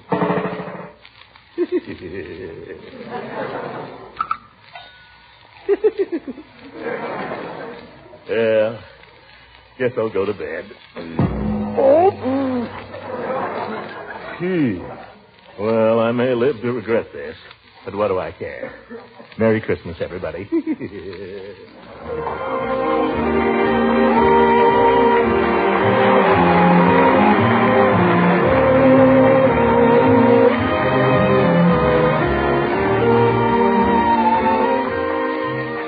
The Kraft Foods Company and the entire cast of the Great Gildersleeve join in wishing every one of you the merriest Christmas and the happiest holiday season you've ever had. Good night.